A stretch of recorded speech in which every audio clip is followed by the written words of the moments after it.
Phone number ending in 306. Can you identify yourself, please?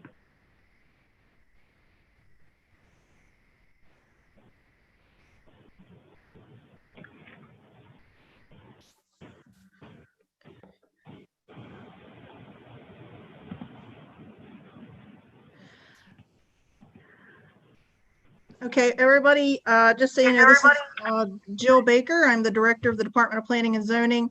We're coming close to 7 o'clock, but we're still working on some sound checks.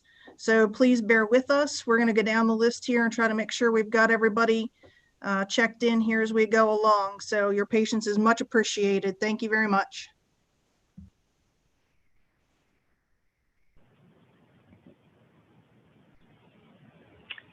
Felicia, can you hear us? Yes, I can hear you. I'm working with Brandon Green, part of his team. Okay.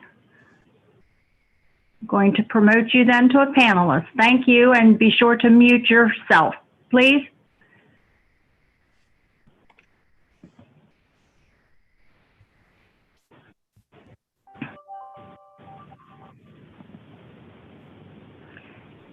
Phone number ending in 306. Can you identify yourself, please?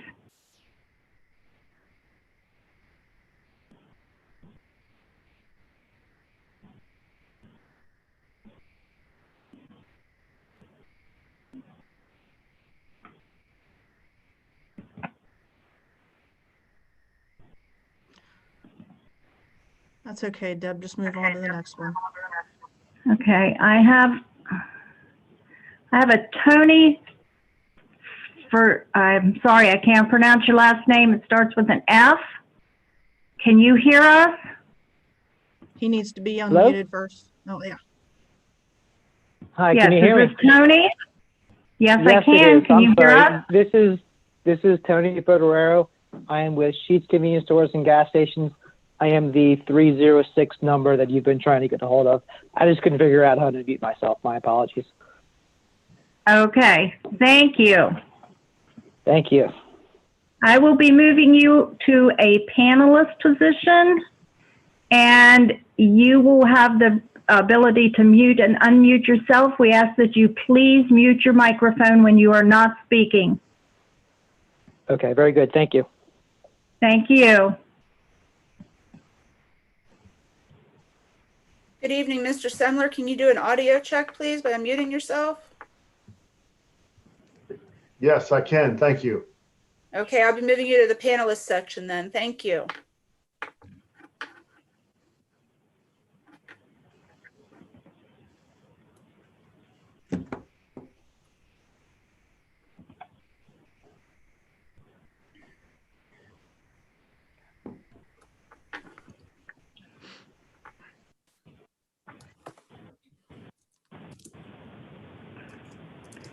Phone number ending in 383. Can you identify yourself, please?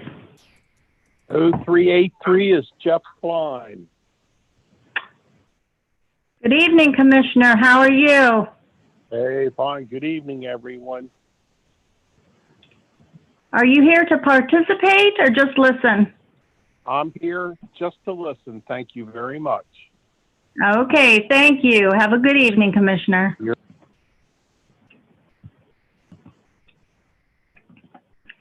Phone number ending in 396. Could you identify yourself, please? This is Lisa. Hi, Lisa. Hi. Hey, I don't hey, have the Deb. ability. Plan. Hey, Deb. What? Yes.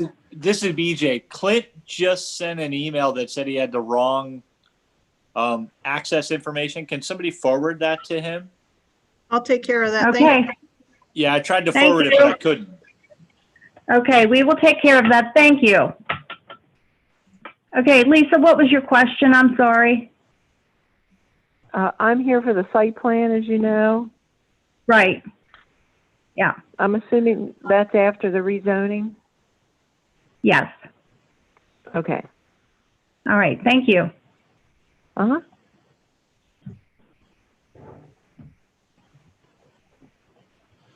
BJ, I just sent Clint that meeting again. Yeah, no problem. I tried to forward it, but it wouldn't let me. So I figured I'd ask you to do it. That's perfect. Thank you.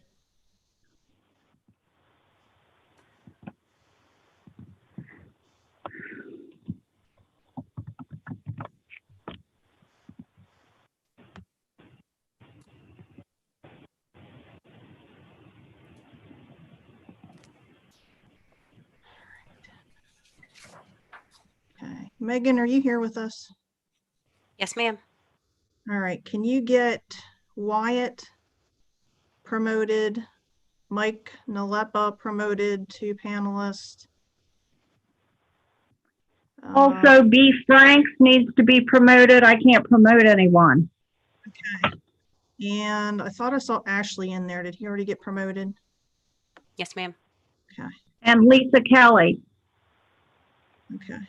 When they're phone in only, I can't promote them, but I am leaving Okay. the ability to unmute open Okay. for those people that are panelists. Perfect. Okay, thank you.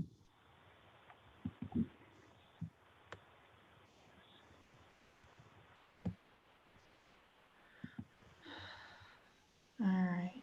I have Smilinski. Can you hear us?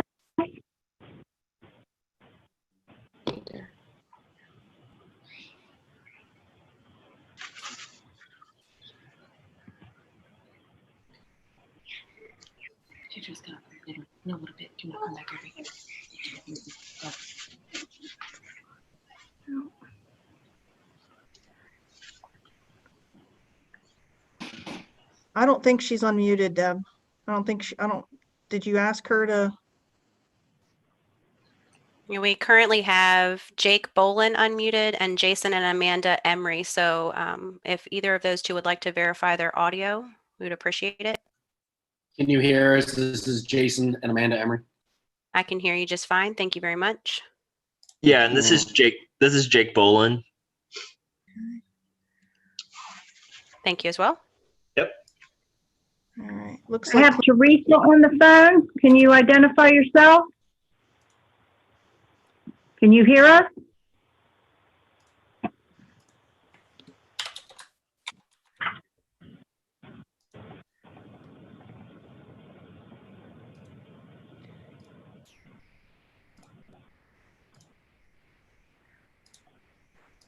Theresa B., can you hear us?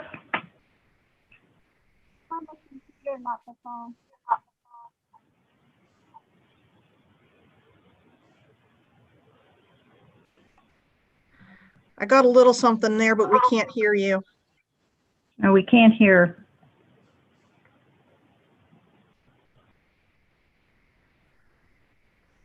Okay, Theresa B says she can hear us. We can't hear you though. Can you try again with your unmuting yourself?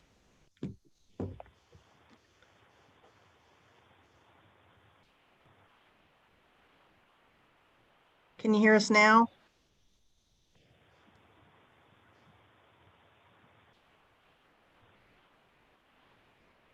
Okay, we still can't hear you. We'll have to come back to that. Let's move on to the next one.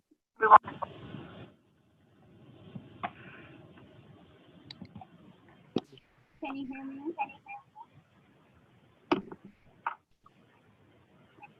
Hi, this is Smilinski. Can you hear us now? Yes, thank you.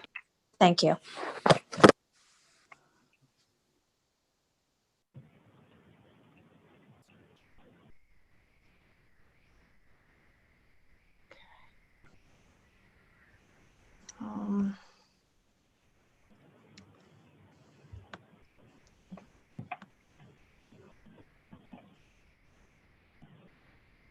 Clint should be here now if you wanted to verify that you're here. I'm here. I'm in. Great. I don't know what happened there, but David Klein was able to get me the information I needed. So, are we ready?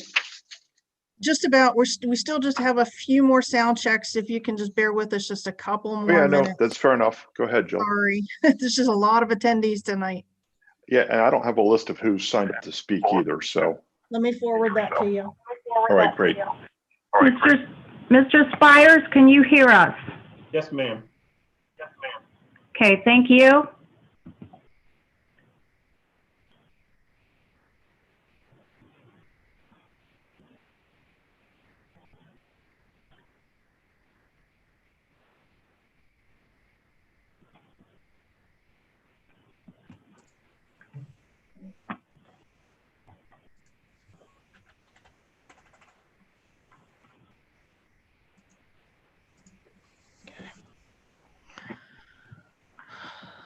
Who else we have?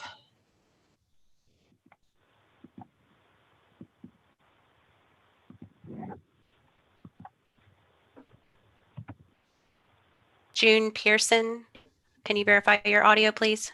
Yes, can you hear me? I can. Thank you very much. All right, thanks.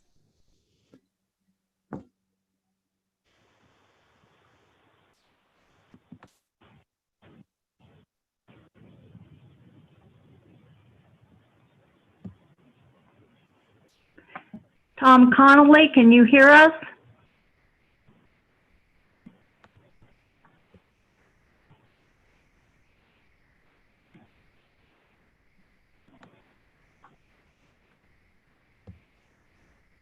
Mr. Connolly, can you hear us?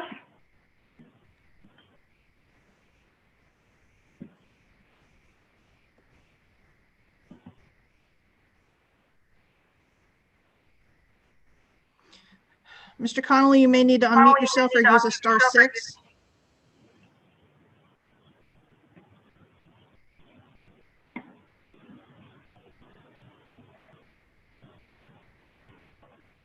Okay, move on to the next one, Deb. Okay, I'm looking for another one. Oh, Deb, just so you know, Theresa Boss sent a message saying she could speak through her husband's computer when it's her turn. Her audio must be not acting properly. Okay, thank you.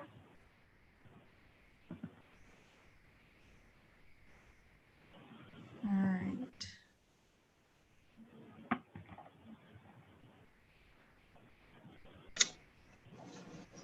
Mr. Frey, can you hear us? Yes, ma'am. Okay, thank you. Mr. Connolly, do you want to try again, sir?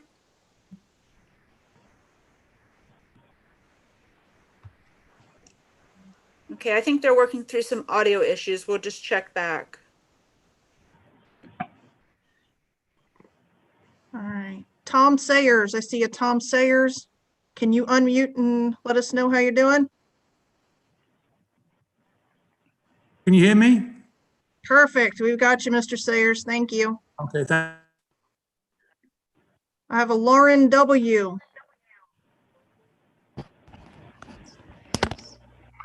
Can you unmute and let me know that you're available?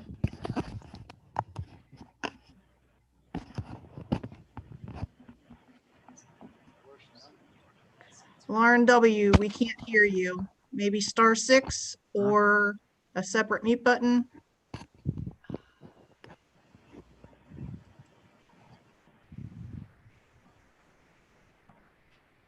Okay.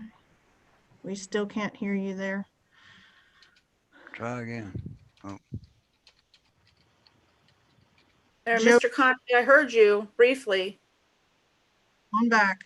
Lauren Watkins. Hear me? Very, very, very lightly, but yeah, we can hear you now. Okay. Thank you. Mr. Connolly, one more time, please. Okay, I got a headset on. Can you hear me now? Yes, sir, absolutely. Thank you very much. I have a Joe Raymond. Joe Raymond, can you hear us? I can, yes. Can you hear me? Gotcha. Thank you. Thank and you. Courtney Wren, we're still looking for you. Can you unmute? Possibly *6. Yes, ma'am. Perfect. Thank you.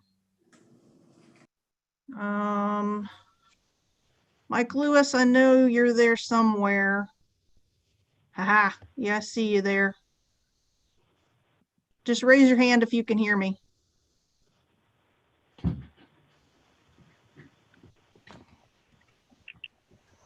Jeff Scoggins, can you hear us? Yes, I can hear you. Thank you very much.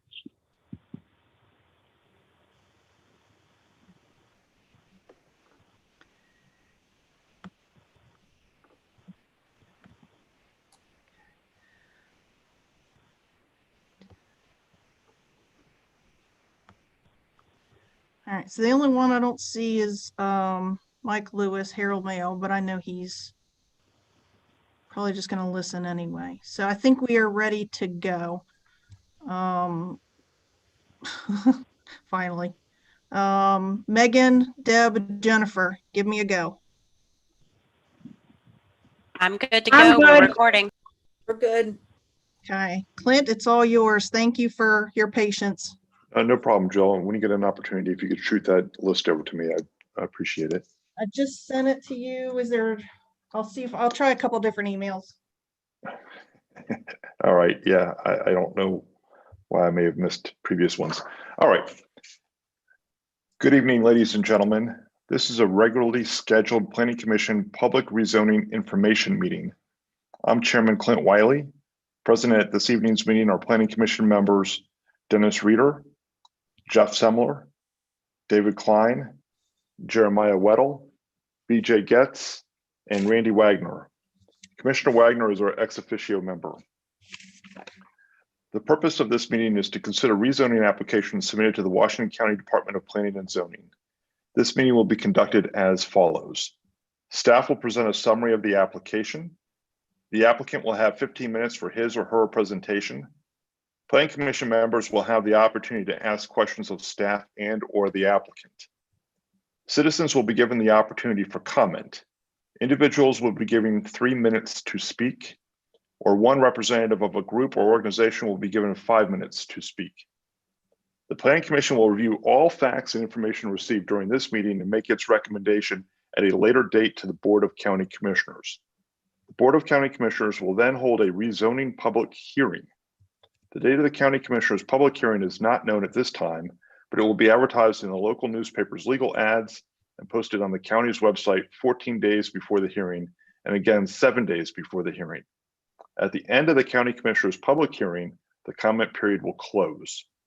This meeting is being recorded, so please silence any and all cell phones, pagers, other electronic devices, and please mute yourself while others are speaking, and only unmute yourself when you are called upon to speak. All right. This evening's meeting case is RZ-20-003, Brandon Green. Proposed rezoning of property located at 19223 Manor Church Road.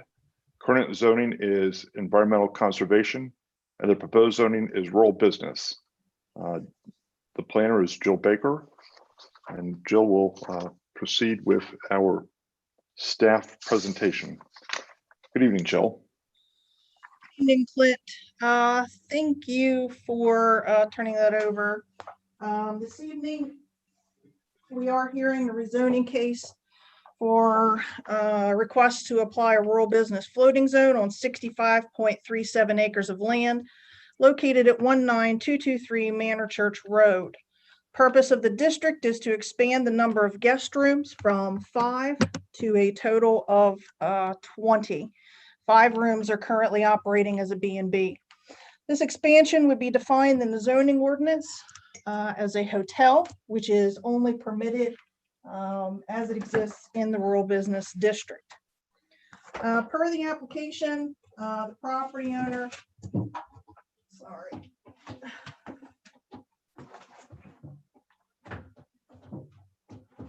Sorry, I had to plug in my computer before I lost power.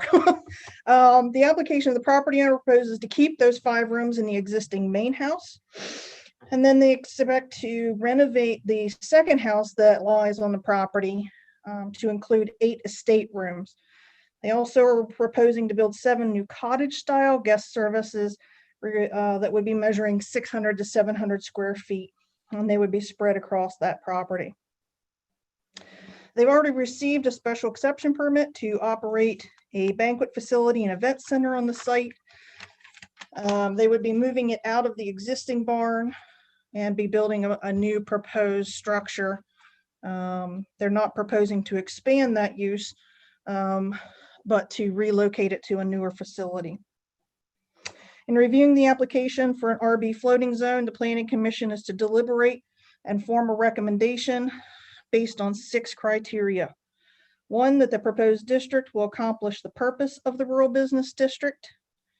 2, that the proposed site development will meet the following criteria. A, the rural business district is located outside of any designated growth area. B, the rural business district has a safe and usable road access. C, on-site issues relating to sewage disposal, water supply, and stormwater management can be adequately addressed. And D, the location of the RB district would not be incompatible with existing uses, cultural or historic resources, or agricultural preservation efforts.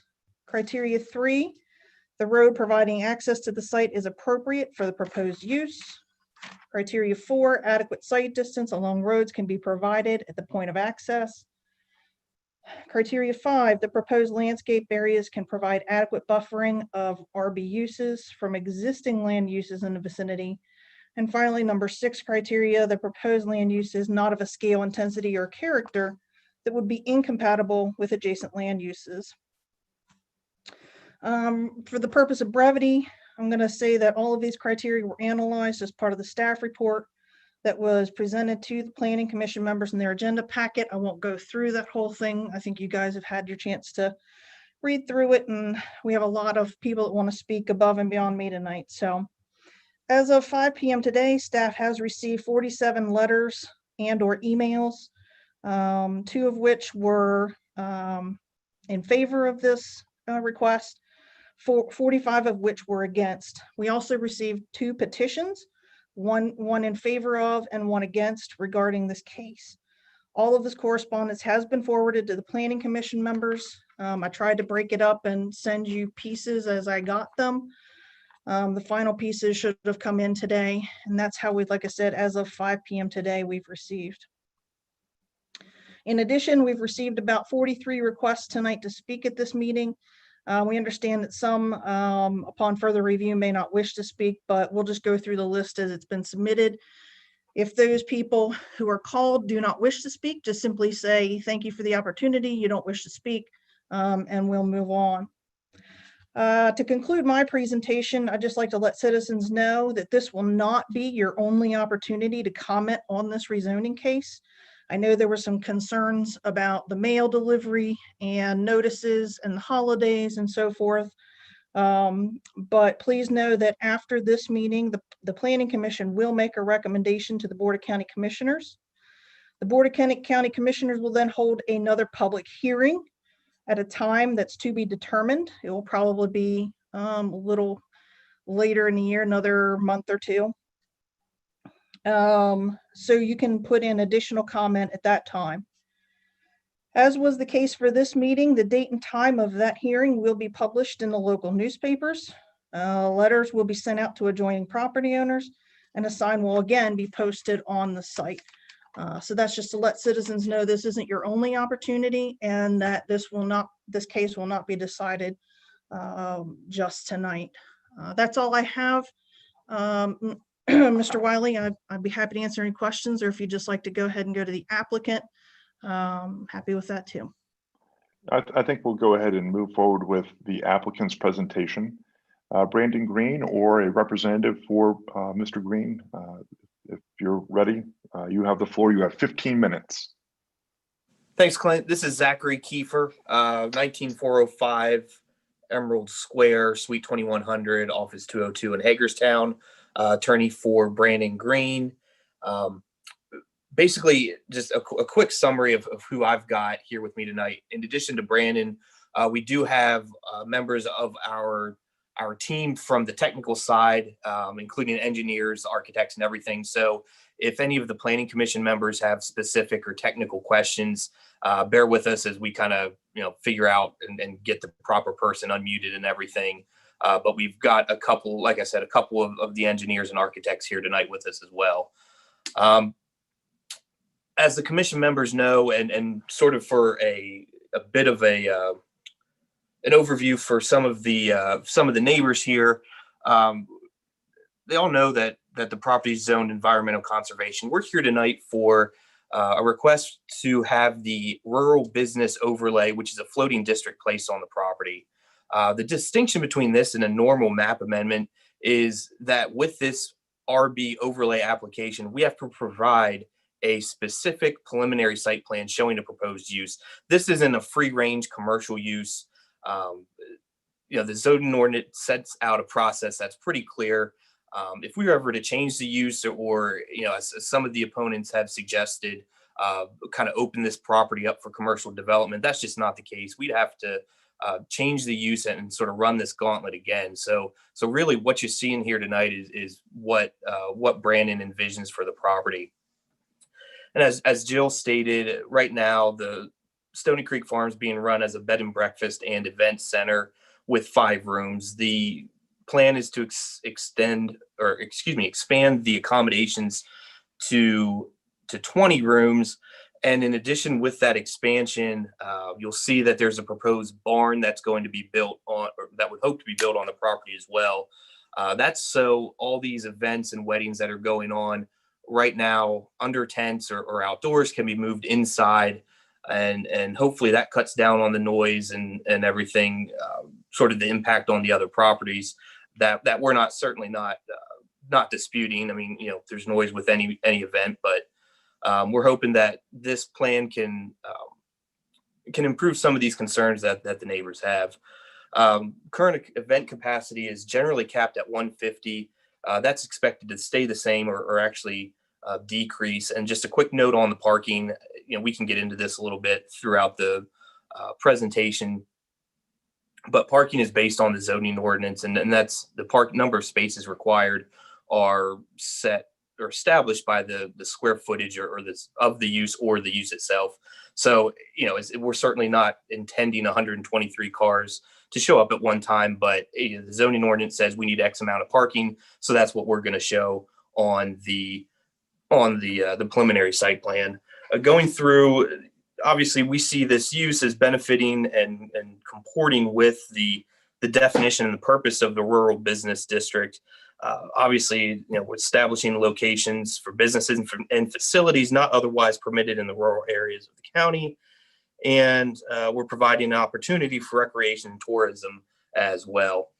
Getting into the 4 basic criteria set forth in the zoning ordinance, this proposed RB district is not within any of the designated growth areas.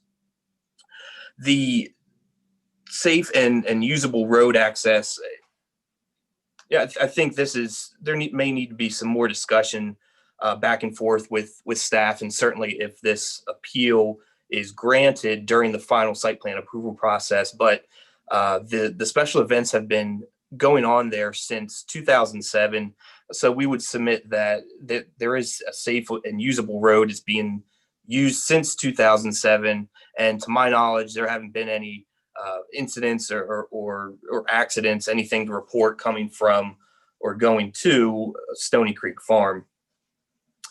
The on-site issues relating to sewage disposal, water supply, stormwater management, and floodplain can be adequately addressed and frankly need to be addressed. There's certainly a lot of contour, not only on the Stony Creek Farm property, but also the property surrounding the farm. So, there's some runoff and the creek does swell when, like we had the other week with the snow and then the accompanying rain. There's also runoff from the other farms and the other properties too. So stormwater management is certainly a huge part of what we're looking to do and sort of button up and make sure that we've adequately addressed it. We've got Charlie Semler, who's helping us with the septic and water supply issues. I think we're looking at probably drilling another well for adequate water capacity, but certainly keeping those factors in the forefront of our mind as well. The last, or not the last, but the fourth element here that we need to look at is that the RB district would not be incompatible with existing land uses cultural, or historic resources or ag preservation efforts. So, we're looking at this farm that has been operated as a bed and breakfast and event center since 2007.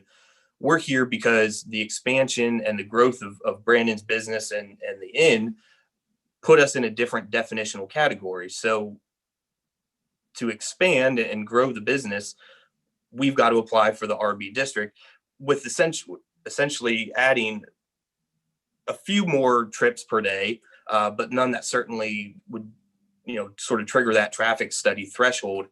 And along with, along with that, one of the big draws to this property is its setting. It highlights the historic features and structures on the property, and Brandon can only build on that to be successful. Otherwise, it's not going to look right out along Manor Church Road. It's just that if it doesn't gel and mesh with the existing land uses and the rural nature of the surrounding area, it's not going to be a successful project. Moving on to some of the other elements that we're required to show, we believe, again, the road is appropriate for the proposed use. Back in 2007, it was determined that the road was deemed inadequate per the county standards. A special exception, or a variance was filed and subsequently granted. Again, we're looking to continue to blend in with the surrounding area. Flattening some of these curves, widening Manor Church Road, that's going to take away from it. Our argument right now is that the road is certainly appropriate for the use, but again, staff indicates that this may need some further discussion. We're happy to have that during this rural business overlay application, or if able, during the final site plan approval process. We haven't seen anything that suggests that the site distances are inadequate. Again, there have been no accidents to date resulting from traffic to or from Stony Creek Farm. Moving along, the proposed landscaping areas can provide adequate buffering. And you saw in Jill's report, this farmhouse is 400 feet from the front property line. There's plenty of mature forests. I think just sort of, taking out the ruler on Google Maps and everything, I think the closest structures, residential structure, is 700 feet. So, there is plenty of space. And if the Planning Commission does have concerns, with buffering, that's certainly something, again, that can be addressed with the site plan approval process. And finally, part of the application is to show that the land use is not of a scale, intensity, or character that would be incompatible with adjacent land uses or structures. Again, we're going from 5 rooms to 20, which may sound like a big jump, but really there's the space for it on the property. A lot of the amenities on the property and contemplated by the renovations are going to encourage people to enjoy their time at Stony Creek Farm and not necessarily force them to find enjoyment and occupy their time away from the farm. Obviously, we can't keep people on the property. So we certainly, again, encourage them to explore Antietam Battlefield. You go down to the towpath, visit the wineries in the area, check out Boonesboro, Keatysville, Sharpsburg. There's a whole lot of historical and rural character that I think people are looking for, and they don't necessarily want to just sit in a hotel next to I-81 or some of the other accommodations along the main arteries. This is a unique situation. This is a unique property. It's succeeded as a bed and breakfast. There's clearly a market for this type of hotel.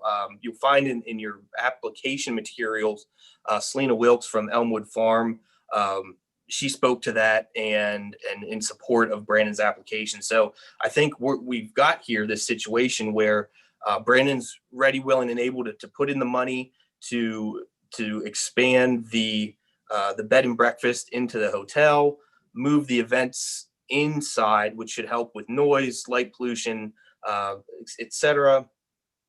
And we've kind of got this teed up, and it, in my opinion, it's certainly the right property. It's an ongoing concern. It's not like we're breaking ground on a fresh facility out in the middle of Manor Church Road. So it really is. It's compatible in scale, intensity, and character. So that's sort of my overview of the elements and how this property is appropriate for the RB overlay. With that, I'll turn things back to the Planning Commission for any questions for myself or the rest of the team. Thanks, Zach. I appreciate that.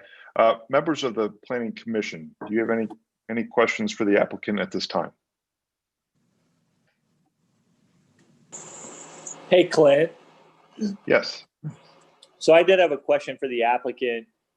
This is BJ Getz, Planning Commission member. You're holding events there at this point in time. Are those inside events or are they outside events? I was kind of confused in the presentation. And if they're inside events, you're building a new facility for these inside events. What will there be capacity changes, et cetera, et cetera? Zach, do you understand my question? Yeah, I do, BJ. Thank you. So right now, there is an existing barn on the property, and the feasibility of bringing that up to code. It's not up to code now. So all the events had to bring in a tent, and they're essentially outdoor with some tent coverage. There's nothing on the property right now that is conducive to a larger event. I guess, there's the main house is probably big enough for, a small meeting if they wanted to have that. But the new barn on the property would be the indoor event center or the indoor event building. As Brandon's been looking at this a little bit, we're realizing that if they do want to do an outdoor event, then the old barn on the property, that's going to be renovated and put in part of that outdoor space. The new barn being the indoor space. And then, depending on the seasons, it's things like that. The guests can sort of work out, if they're going to do an indoor or outdoor event. So right now, everything's outdoors under a tent that has to be provided, I believe, and brought on site by the renter. One of the contemplated improvements is this fully enclosed barn, 4 walls, doors, roof, the whole shooting match, and hopefully bringing some of those events that otherwise would be under a tent indoors. So what's the anticipated capacity of the new event center that you're planning on building? Right now we're anticipating 150. We don't have anything from the fire marshal that is okay. Kind of guiding. I'm sure it's too early for that. I was just wondering kind of what the plan was, what you guys were thinking. So you're thinking 150 would be an event side. I would tell you I'm very familiar with the road, very familiar with the area. That'd be a fair amount of traffic coming across that road. Is just a response for you. Sure. And we've looked at that too. Certainly the 150 would be the max. I mean, that's what they're bringing on the property now for these outdoor events. So really the big change isn't so much the number of attendees, but just outdoor versus indoor more so. But yeah, point well taken. Thank you. Okay, so they've been seeing some outdoor events with that type of number of people. I'm assuming pre-COVID. Yes, certainly pre-COVID. They've actually, Brandon's actually kind of scaled back things, in anticipation of this rezoning and everything. So I couldn't tell you the last time they had an event. Maybe Brandon can chime in and provide you with a better date. But yeah, it certainly hasn't been anything since the COVID restrictions have been put in place. Yes, absolutely. This is Brandon Green. Good evening, everyone. I'm happy to chime in on that. So the last large event we had was in 2019, and then we had some small events in early 2020. We have not had any events since COVID. In terms of capacity, the events have averaged about 120 to 150 people. We did have an event as large as 180 at one point, decided that was too much. And so we brought that back down to 150. Generally speaking, since 2007, we've had between 2 and 3 dozen events a year. So what we're excited about is being able to take what we have been doing and move that into an indoor arena. In terms of capacity itself, that's something with this new indoor space we're looking at really carefully. My preference is to bring that number down, actually, because it, I think, fits more with the character of the property. And one final thing I'll say is there has been some concern about the barn versus the old barn and what's going on with that. The old barn, we envision, will be part of the complex for the new barn, and they will act as one. So we're not going to be hosting, for example, 2 events on the property at the same time. It will still just be one event. All right, thank you. Thank you. Any other questions, BJ, or any other members of the commission? Hey, Clint, Randy Wagner. I have just one quick one. I'm sort of following the same questions as BJ was. I'm just trying to, obviously the roads worry everybody.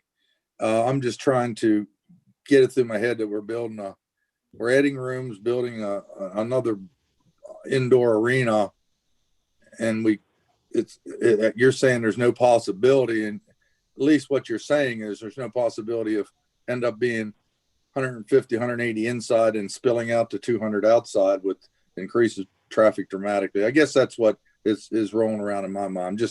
I'll get to hear this again. I have all ideas, but just sort of interested in hearing that response. Sure, I'm happy to speak to that. So there are a few limitations that we would come across if we were to, for some reason, try to do that. One is parking. I mean, there certainly wouldn't be enough parking on the property to host an event that size. You'll see in the slide that's showing right now where the parking area is. That's where it has been before, or it has continued to be since 2007. And we know how many cars we could put there, and we could never put enough cars for any numbers that would exceed what you're talking about.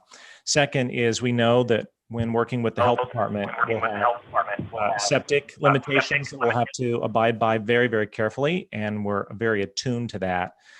And then third, just the character of the property and what we want to do. You know, we want to stick with that very rural environment for our guests there. So 2 absolute requirements around parking and septic wouldn't allow that to happen. And then that's just not our vision. Thank you for the explanation. Yeah, All right, Jared Weddle here. Go ahead. I think one of the biggest concerns isn't so much that we're increasing peak capacity. I mean, you don't do this kind of investment without hoping that the number of weekends and the number of days that this thing is booked up is going to increase. So I think a lot of the community's concern is, even if you had 180 people at one event and you might never go over 180 again, you don't spend this kind of money without maxing it out. So you're gonna hopefully have it booked every day, every weekend to get your money back. And then instead of having 12 events a year, how many events do you foresee? And, realistically, any business person is going to try to max that out. So you're trying to have that 123 parking spaces full as often as possible, correct? Incorrect, actually. I'm happy to talk to that.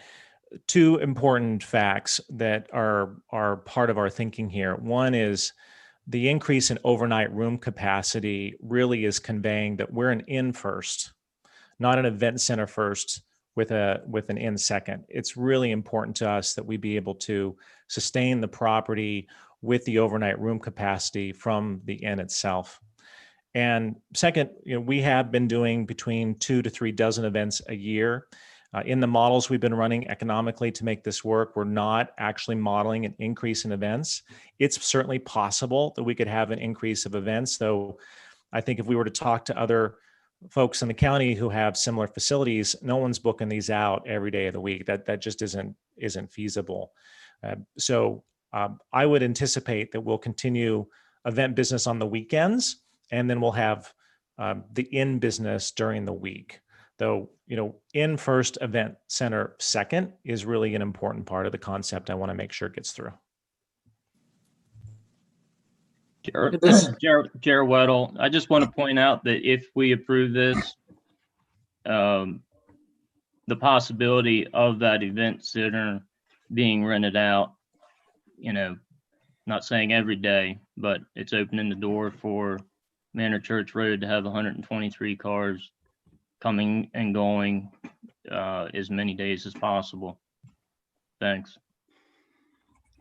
Thanks, Chair. Yeah, this is Dave Klein. So I have some real hesitations about this. We just got a number of the objections sent to us today, and I was trying to read through and understand. And awful lot of objections, and I don't see any neighbors that are actually in favor of this. The people that are in favor are from somewhere else. It makes me wonder how you've operated since 2007 and basically pissed off every neighbor you got. And based on one letter, it seems to me that you got the special exception and the ability to open there based on renovating and fixing a barn and holding events indoors, which you didn't do.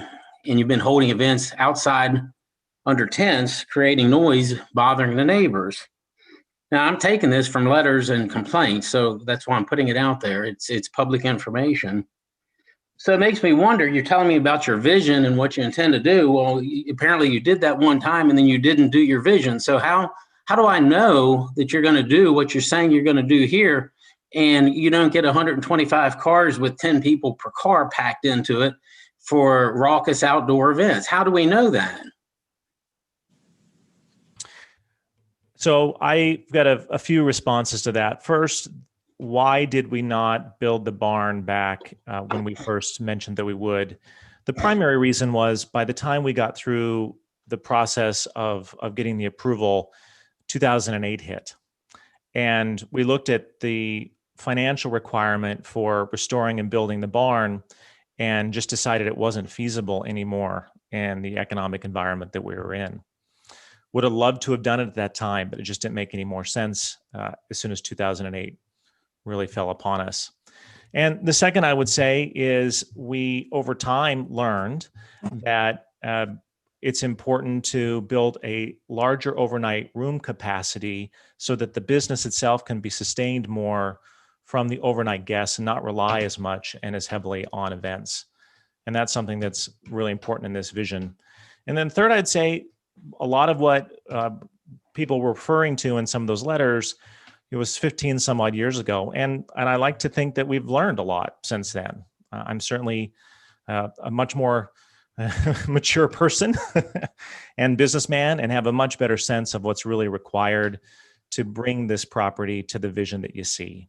So I absolutely acknowledge that we did not build out the barn in 2007 and ended up having to do the events with tents in the yard, and that has annoyed people significantly. And my hope is by approving this, we'll be able to finally build the barn. I believe we've got a good plan to do it, and we've got the financing now to back it up so that we can go ahead and move that amplified music and noise inside. Well, that's my quandary. You're saying you want to build a barn to hold events inside, which may solve a problem, but I would want to know if the neighbors trust that you're going to do that. They're the folks that have to live there. So I'm skeptical. And again, I don't know you. I've not been to the property. I'm basing this on all of the negative comments and so forth that came in. So that's why I'm putting it out there so that you can respond. Thank you.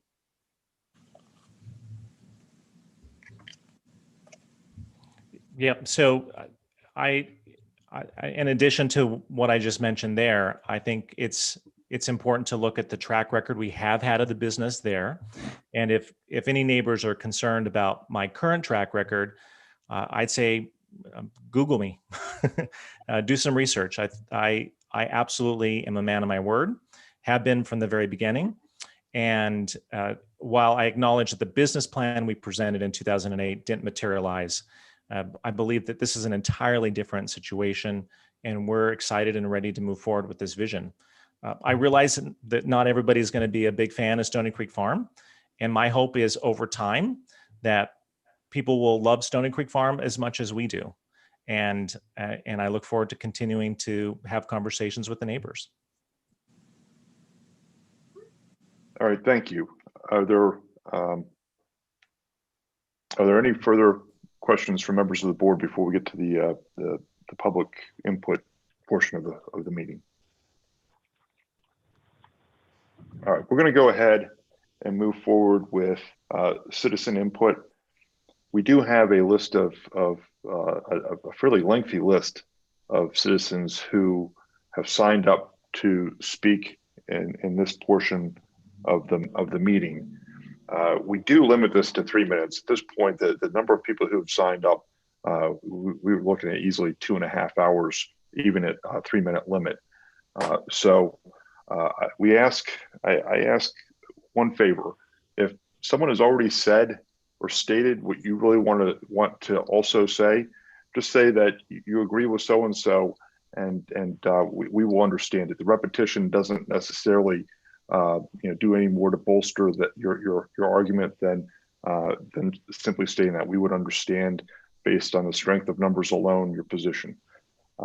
And we are going to be as strict as possible about the 3-minute limit because we just have so many of you who have signed up to speak. If you change your mind and don't want to speak when we call on you, just do let us know that. Otherwise, when I call on you, please unmute yourself, state your name and your address, please. The first person that I have that signed up is Carl Anderson. Mr. Anderson.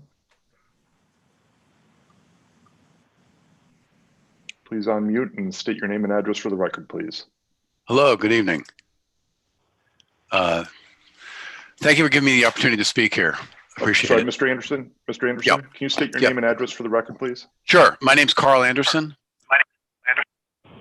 I live at 7501 Overlook Drive. And I'm going to speak in opposition to this proposed rezoning for Stony Creek Farm. Even though my address is on Overlook Drive, I have a clear view of Stony Brook, as well as the approach on both sides to the Antietam Creek Bridge. And as everyone here probably knows, that bridge is only one lane. Manor Church Road is a rural thoroughfare with numerous blind rises and bends in the road. Manor Church is used by joggers, walkers, hikers, and competitive cyclists. That is, large groups of competitive bicyclists in the warmer parts of the year run up and down that road on weekends. It is not capable of handling the high level of traffic that will result if this facility is built. The community members out here along Manor Church follow our county zoning rules. We've lived here, me and my wife and kids, for 30 years and follow the rules. Now we have someone with a great deal of money coming in and trying to change those rules.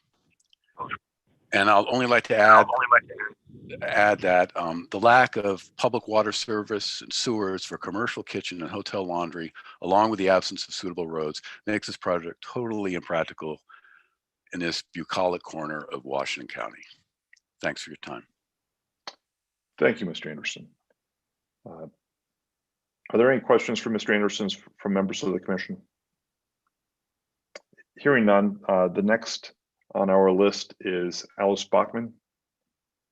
If you could unmute and go ahead and state your name and address for the record, please.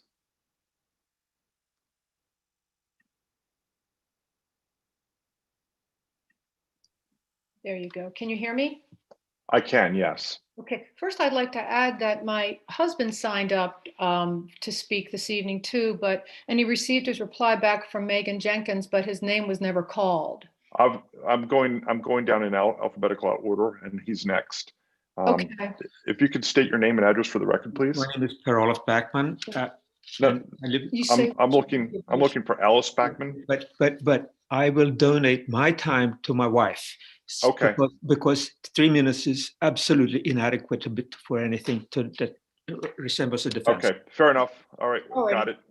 Okay, my name's Alice Bachmann. I live at 19121 Manor Church Road, and we are an adjoining property owner to Stony Creek Farms. Our 51-acre property adjoins the farm, and I am vehemently opposed to the expansion and development of Stony Creek Farm and the rezoning from environmental conservation to rural business. Upon purchasing our property, we restored the 18th century home and put our hearts and souls into the renovation with planting of gardens and trees, etc. We put our property into environmental conservation and forest stewardship in order that it will be preserved in perpetuity from development, and also to provide an area for wildlife and birds to continue to thrive and live. The environmental conservation zoning will ensure an undeveloped green space and protect the flora and fauna for future generations. We worked in coordination with the previous owners of Stony Creek Farm so that we could have a substantial contiguous area zoned environmental conservation. Other properties that surround us have done the same, making this region of the county exceptional in its preservation of land.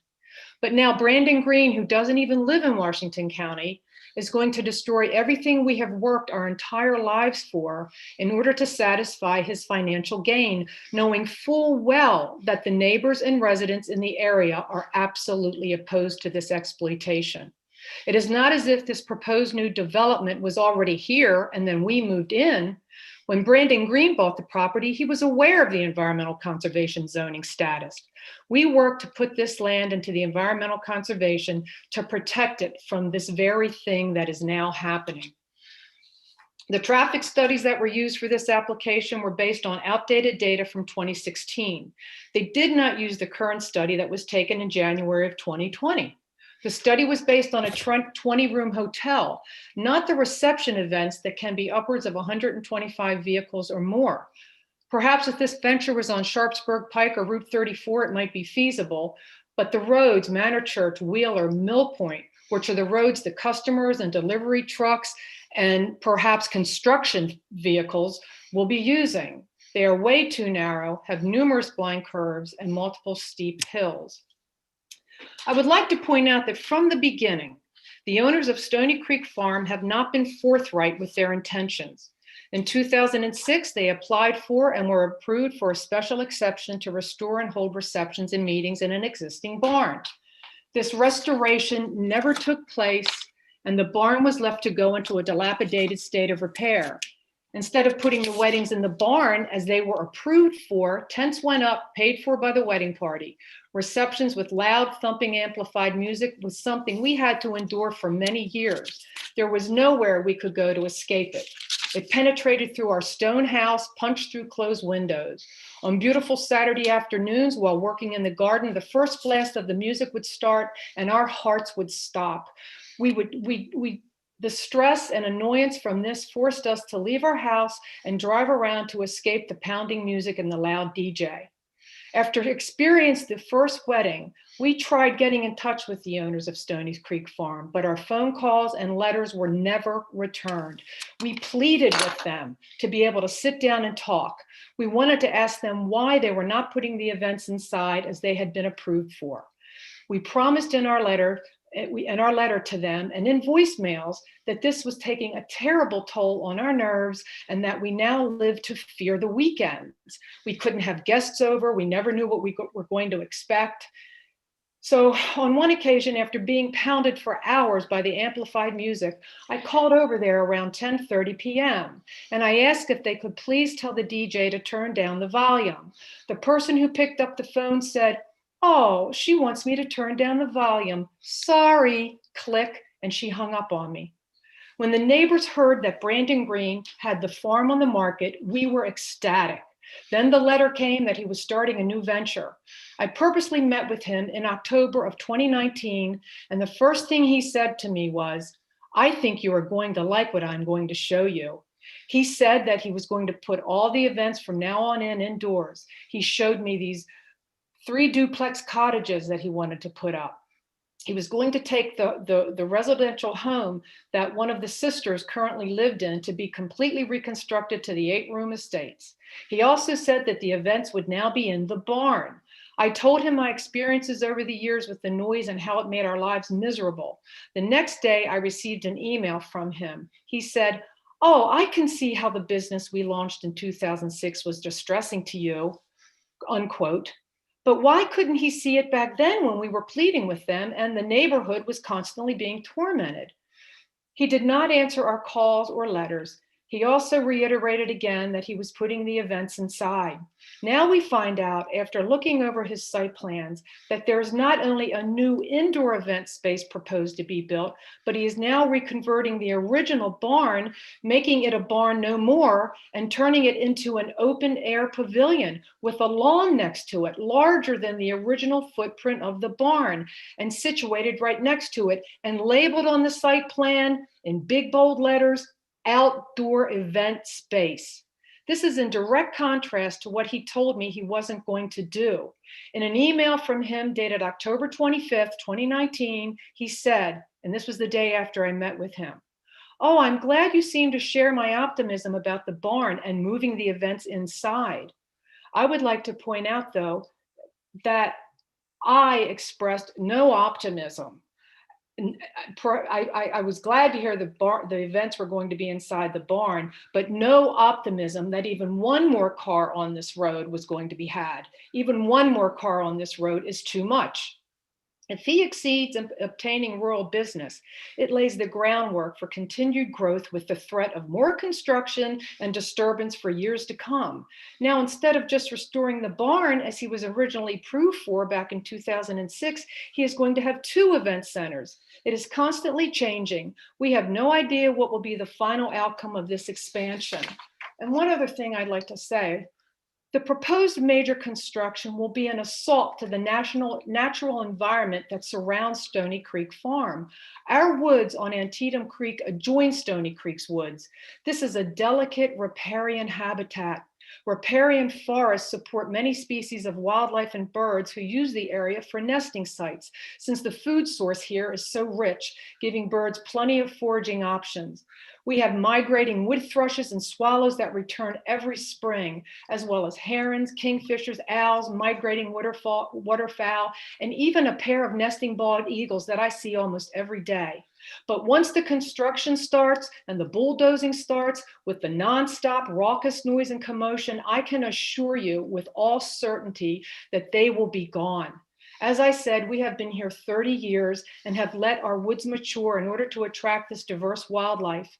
Now that they are trusting enough to nest and migrate yearly to these woods, the loss of them would be devastating, and only so that one man could satisfy his desire for financial avarice. Brandon Green claims he's restoring the farm and preserving its rural character as opposed to tearing down the buildings. He's already revealed on one of his website sites that the barn is in such disrepair, he can't repair the barn, but he's going to make it into an open air pavilion. If he can repair it to that point, that he is going to expose the posts and beams and structural supports, then he can easily attach the siding, and now he will have the barn for indoor use.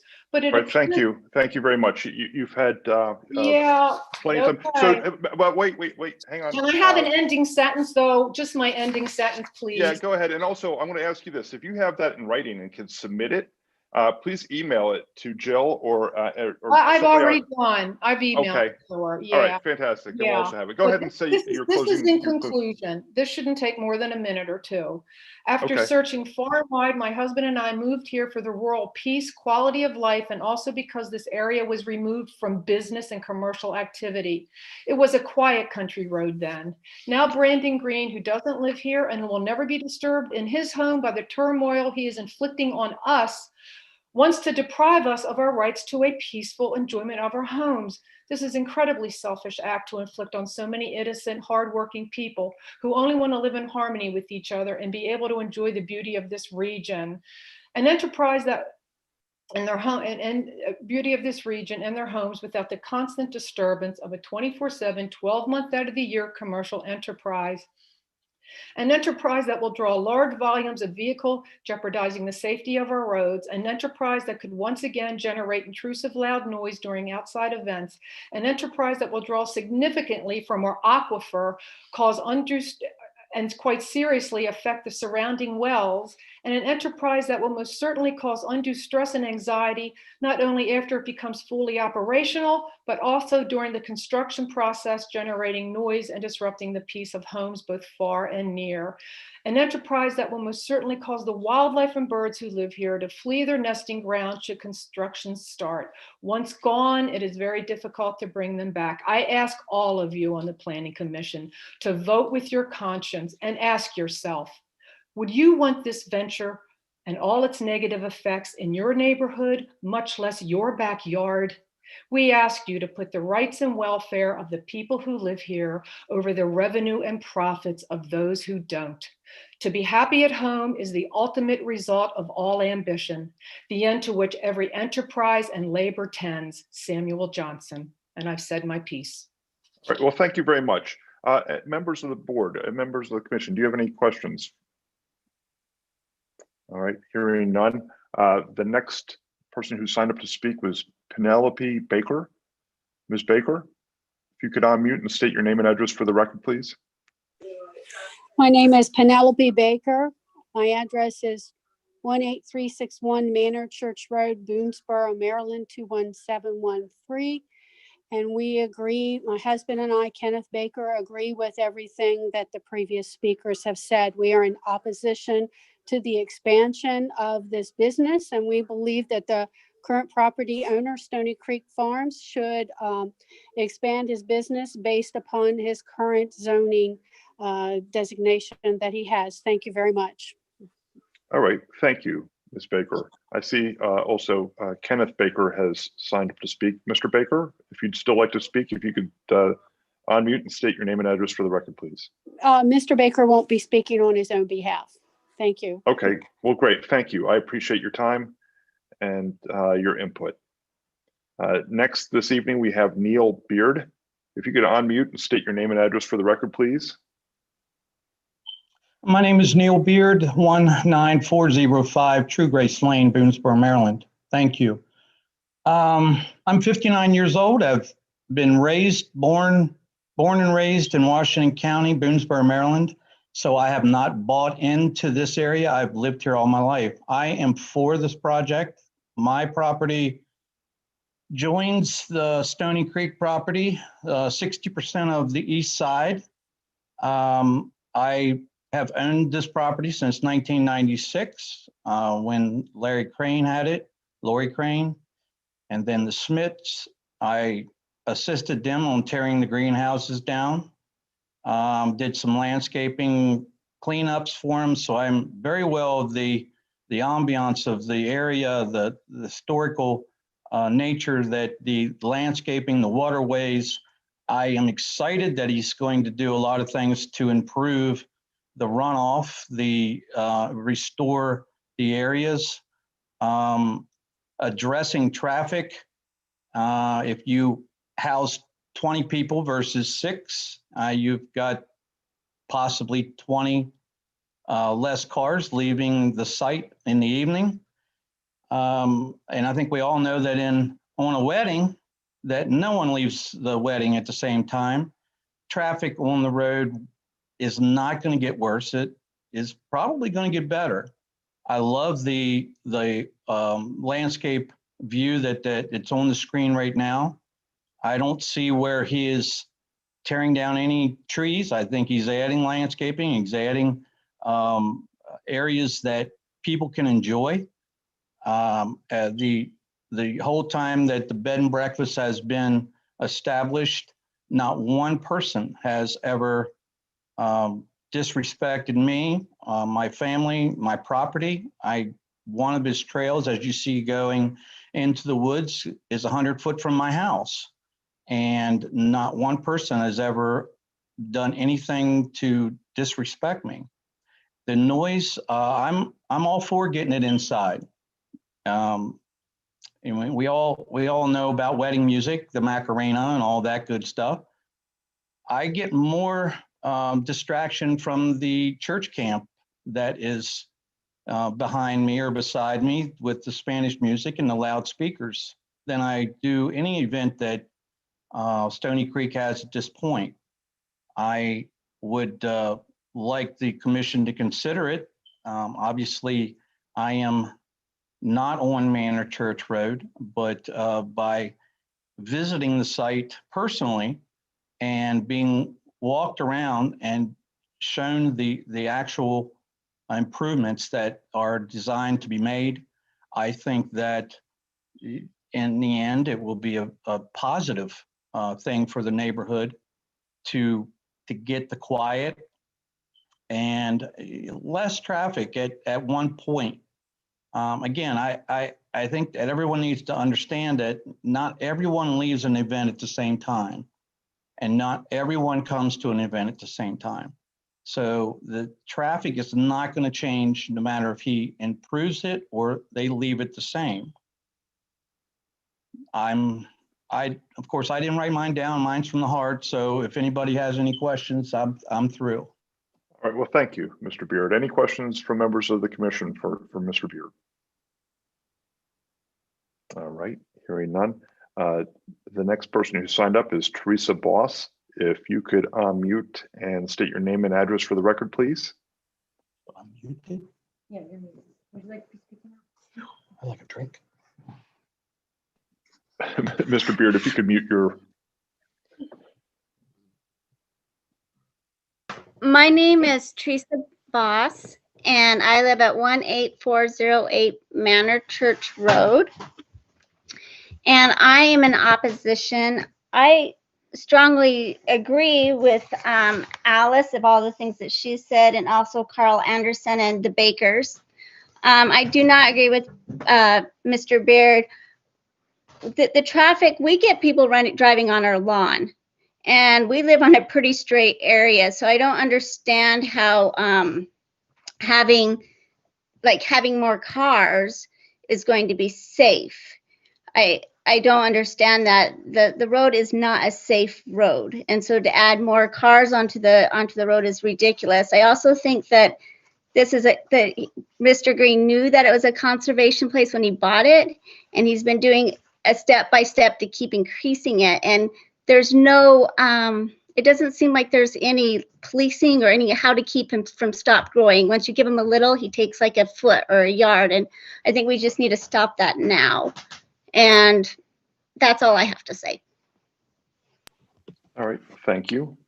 The next person who signed up to speak is Craig Boss. If you could unmute and state your name and address for the record, please. Thank you. I am Craig Boss, and I live at 18408 Manor Church Road. And I want to acknowledge the commission for their excellent questions so far. And thank you for this opportunity. Now, I do want to address some of the points that have been brought up. One of which is the section which requires that we're not making a cultural change. And you must notice that this is a cultural change. When you take me and my neighborhoods, and you take the other members of our county who are riding their bikes and walking and running on our road, off the road, you have changed our way of life. We want to be on the road. We want to take our canoes on Antietam Creek, and we want to have the rural conservation and the agricultural zoning that we already have. Now, Mr. Green has pointed out that he is a man of his word, except in the very immediate sentence, except if the economy can't allow him to, which was the case in 2008. I want to point out that we are on a strong economy now, and we can expect hard times. I'm not a doomsayer. I'm just trying to be prepared. I want some money in the bank, and I want you to have some money in the bank. But I want you to know that we can't ride high on the hog forever. And when we fall down, does this justify Mr. Green or any other developer from keeping his commitments? Now, if this county needs tax revenue, I am pleased to say that my tax went up the maximum 10% on Saturday. I got that in the mail and I was quite surprised. I thought it was me. And then I read in this morning's paper that nearly everybody's in our area has gone up that much. And so I want you to know that there must be a huge infusion of cash already about to hit Washington County to fund our public projects. Okay, we're specifically talking about this particular piece of property. Do you have anything further to add? I just wanted to say that what I'm implying is this particular piece of property isn't able to generate the kinds of promises. We can't accept them as promises. The developers have offered this as a shiny golden nugget, and I'm countering and saying this is fool's gold. We can get our money somewhere else. Please do not sell our cultural heritage, which is rural and conservation, for potential tax dollars. All right. Well, thank you, Mr. Boss. I appreciate you taking the time to speak with us this evening. The next person who signed up this evening is Christy Bowers. Ms. Bowers, if you could unmute, state your name and address for the record, please. Good evening. This is Christy Bowers, and our address is 19012 Manor Church Road. Actually, I'm going to defer to my husband, who has been a contractor and works for a builder. Currently has done that for his whole life. I'll just state that I am very much opposed to Mr. Green's proposal for this property. We have lived here for 40 years and seen a lot of what has developed in the neighborhood. And I do not see this as something positive for us. So if it's okay, my husband, Randy, will kind of take whatever's left of my time and share his thoughts with you. All right. Well, thank you. Duly noted. Randall Bowers, if you could unmute, state your name and address for the record, please. Yes, this is Randy Bowers. We live at 19012 Manor Church Road. It's less than a half mile from the Stony Creek entrance. We've lived here for 40 years. We purchased our property in 1980, and we built our own home, and we have always improved our home and our property to try to blend in with the surroundings and the countryside. And I just want to say we're definitely opposed to the rezoning and the proposed improvements for Stony Creek Farm. In our opinion, this project does not fit the character of the property. It doesn't fit the character of the surrounding countryside. It doesn't benefit any of the adjacent properties or property owners at all. As previously mentioned, the roads, Mill Point Road, Manor Church Road, Wheeler Road, what can I say? They're all one-lane roads, okay? They will not support this increased traffic. Also, the stormwater management and the infrastructure, the wells that may be drilled, the sewage disposal systems that may be put in. Basically, the whole Stony Creek property is one big swale that's going to the Antietam Creek. So we're really concerned about that. And in closing, we as residents have the right to the peaceful enjoyment of our properties that we've worked so hard to purchase and to improve. So thank you. All right, thank you, Mr. Bowers. Next this evening is Tom Connolly. Mr. Connolly, if you could state your name and address for the record, please. I am Tom Connolly. Address 7523 Overlook Drive in the Antietam Overlook subdivision. And I am strongly opposed to this rezoning request. I want to say that there has been no change in this neighborhood since the adoption of the Washington County Comprehensive Plan in 2012. The intent of the EC zoning classification makes it clear that there was no mistake in including Stony Creek Farm in this EC zone because its location is on an elongated ridge, forms the western boundary of the large groundwater recharge area for the towns of Boonesboro and Keatysville. This was recommended by Air, Land, and Water Incorporated, a consultant firm hired by MDE to study water resource protection for the Boonesboro Keatysville water systems in 2013.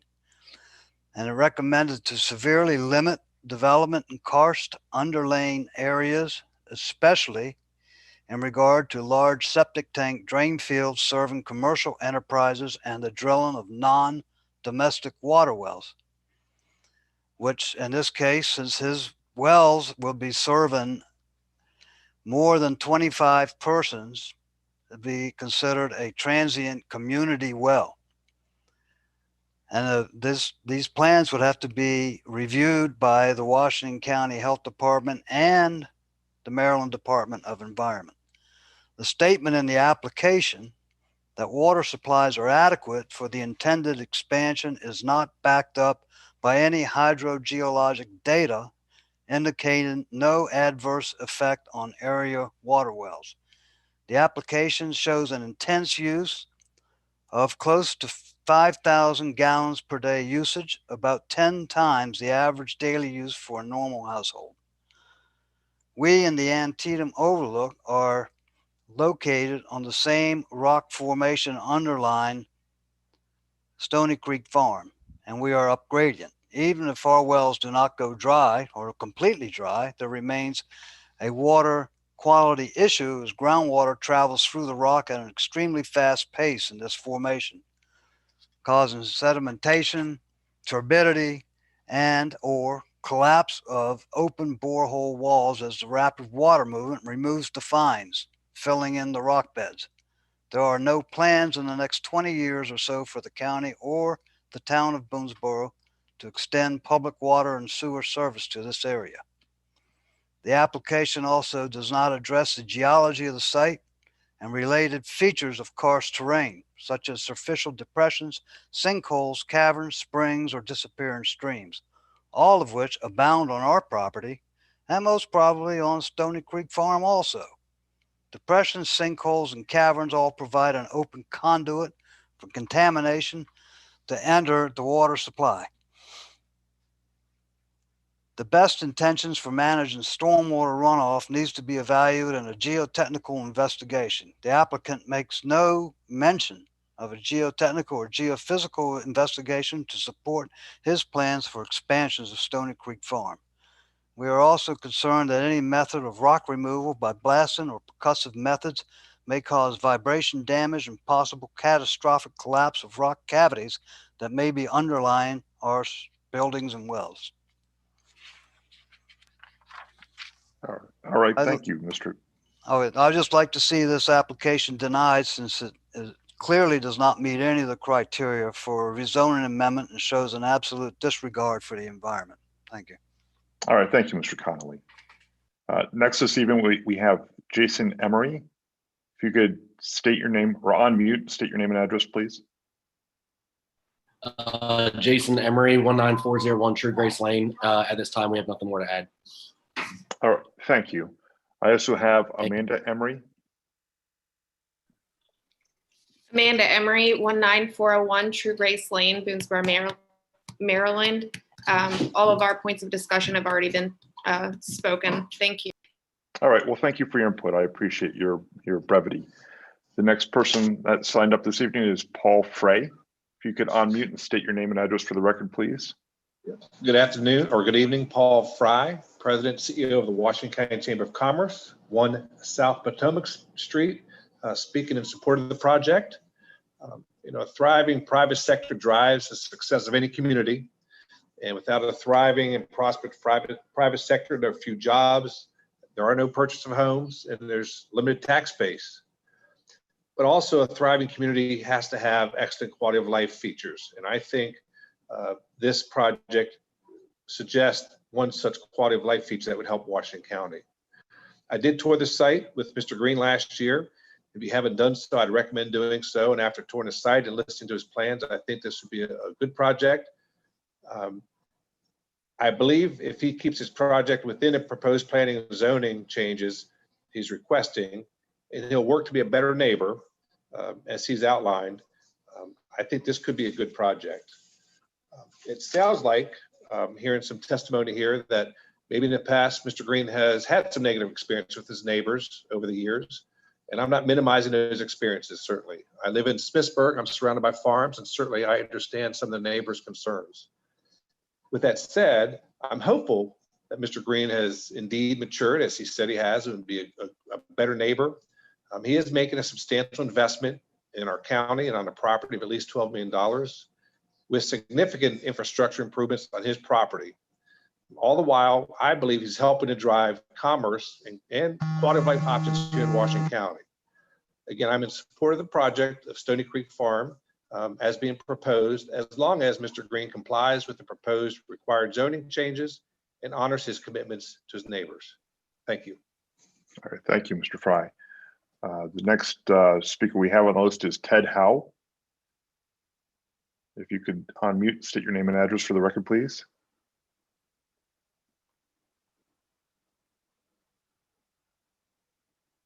Mr. Howell?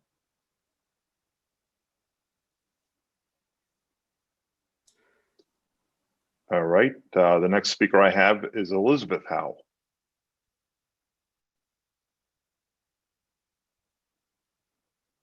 We did do a sound check for Mr. Howell, but I do not see him unmuting. Do you want to try again at the end? Sure, we can do that. We can do that. Hello, can you hear me? Yes, Mr. Howell? Yes, thank you. Okay, if you could state your name and address for the record, please. Yes, Ted Howell, 7542 Overlook Drive in the Antietam Overlook subdivision. Thank you for notifying us of the application made by Brandon Green to apply for a rural business floating zone district to the land that he owns.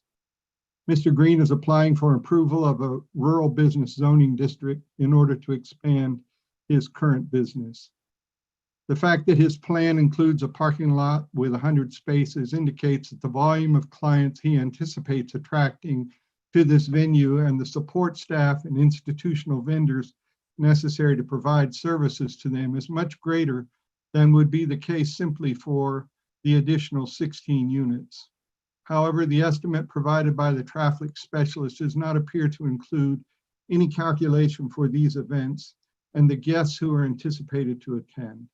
Furthermore, the discounting of the 4 existing units in his calculations is disingenuous, since these guests will be arriving and departing on the same roadways that the guests in the additional 16 units will utilize.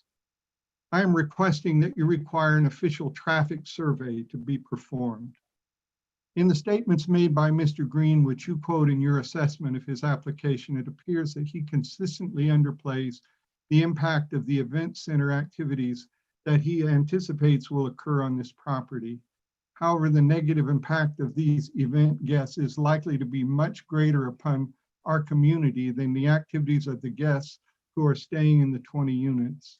Indeed, it is the wedding venue events that Mr. Green has previously held on his property that have been most disruptive to his neighbors. Because his property is in a natural bowl or amphitheater, the sounds of live entertainment and music that accompany these events are amplified and broadcast to those of us who live adjacent to and above his property.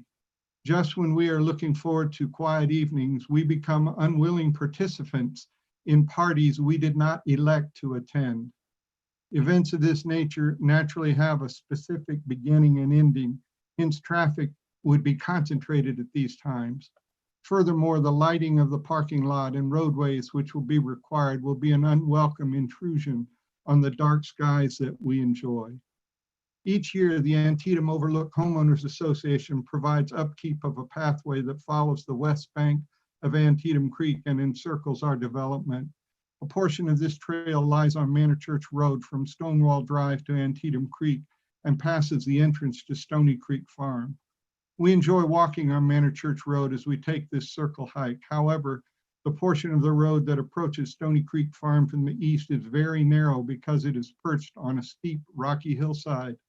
The approach to Stony Creek Farm from the west is obscured due to a historic arch stone bridge over a small creek that enters Antietam Creek just below Stony Brook Farm.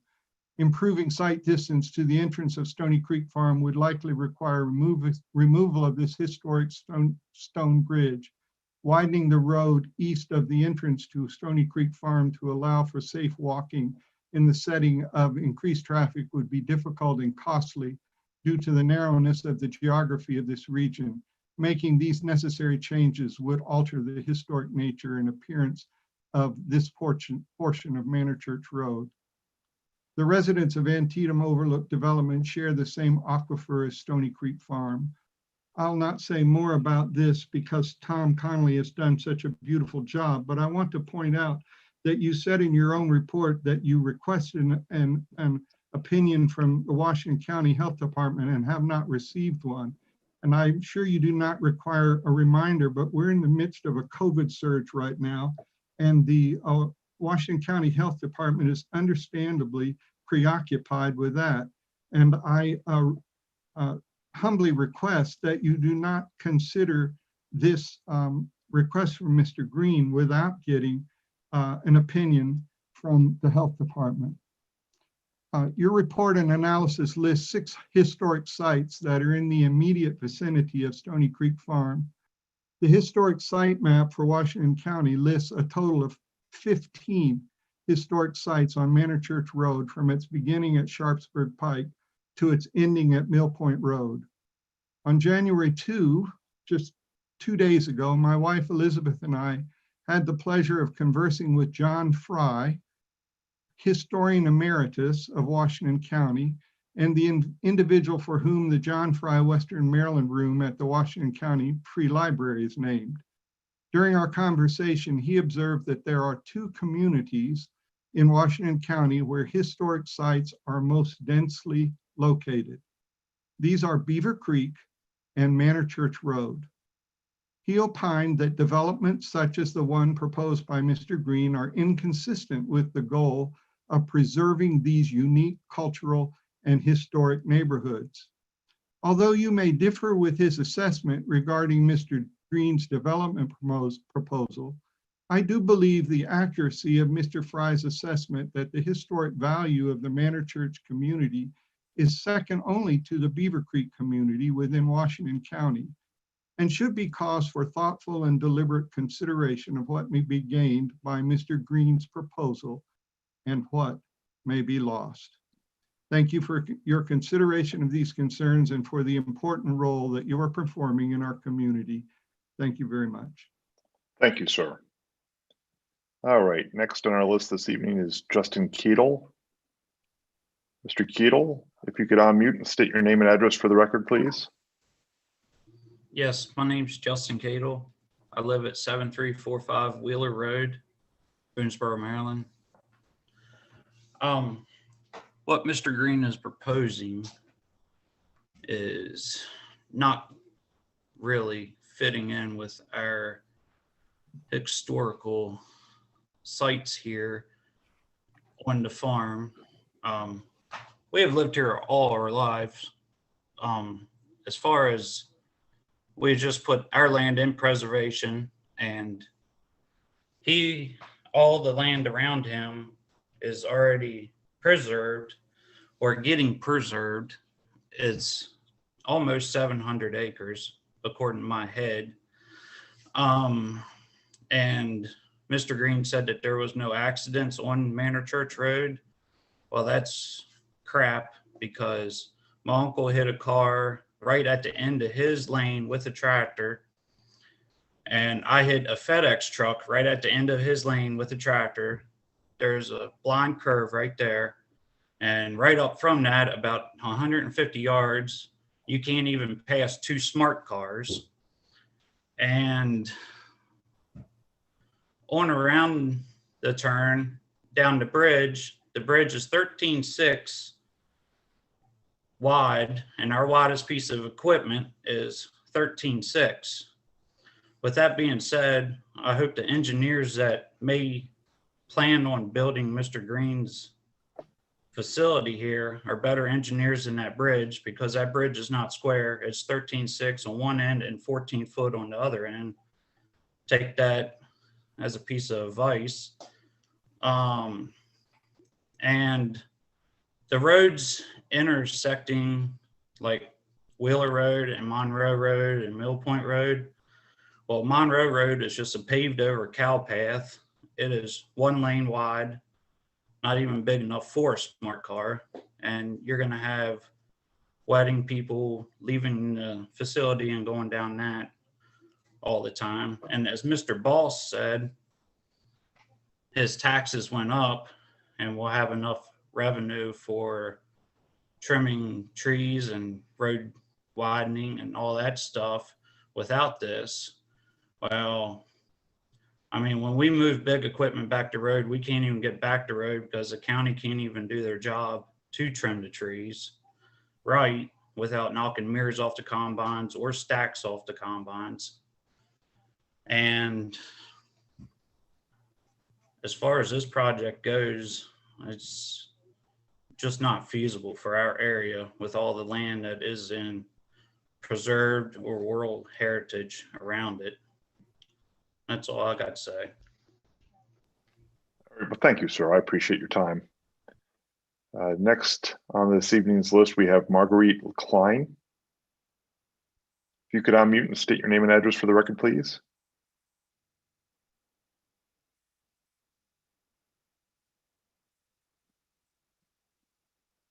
Ms. Klein? This is Marguerite Klein, 19026 Manor Church Road. A precedent was set in 2018. The owner of Stoneboro Farm, north of Boonesboro, requested a special exception to establish a banquet and reception facility. The opponent's concerns are identical to those of Stony Creek Farm's neighbors, including traffic safety, noise pollution, and light pollution. The board unanimously denied the appeal, even though there were only 7 opponents, because of their concerns, especially increased traffic and noise. The co-chairman of the board said, and I quote, "Residents in the area have a right to a peaceful enjoyment of their property. It's not like the banquet facility was there, then residents moved in," unquote. I will be jumping around a little bit because I agree with everything everybody else has already said, but I do want to focus on traffic. It appears that traffic studies don't take into consideration the recreational roads, the recreational use by walkers, runners, bicyclists, and now even kayakers and tubers. In 2014, the Hagerstown Eastern Panhandle Metropolitan Planning Commission recognized the increased volume of bicyclists in the area. It recommended the posting of share the road bicycle signs along Manor Church. This has not yet occurred. Since that recommendation, the number of individual bicyclists and bicycling groups has skyrocketed throughout the community. This past year, we've seen a surge in kayakers and users on Antietam Creek. The increased road use has resulted in illegal parking by private and outfitter vehicles in the travel lane in front of no parking signs, and even by the Stony Creek Farm entrance. The illegal parking at the Antietam Creek Bridge results in vehicles backing up over the Antietam Creek Bridge up to Stony Creek Bridge while waiting for oncoming traffic to drive by. Attempts to control this problem including more new signs and calling the sheriff, have not been successful. And I would like to make, several people have mentioned event traffic. The events will add a concentration of vehicles to the road within a short period of time as they arrive to the event, and maybe less so as they depart from the event. As the Stoneboro Farm opponents noted, the events themselves may contribute an additional hazard of alcohol-impaired drivers. And I just want to give an example of why we need to preserve the EC zoning. There's an endangered species discovered by the Department of Natural Resources on an EC zoned property. This resulted in building restrictions to protect the animal on several adjacent properties on both sides of the creek, just a very short distance upstream from Stony Creek Farm.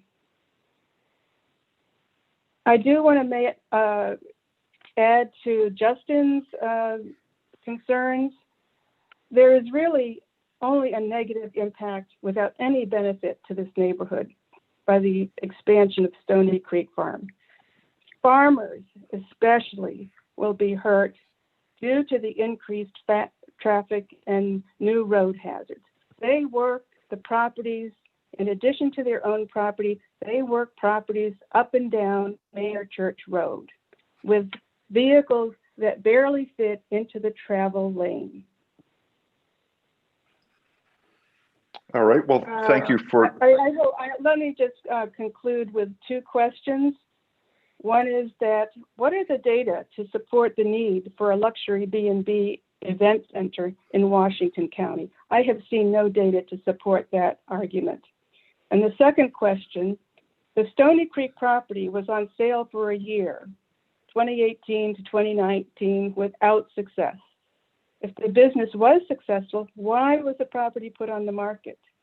Since the applicant is a real estate broker and also a motivational speaker, why was the sale not successful?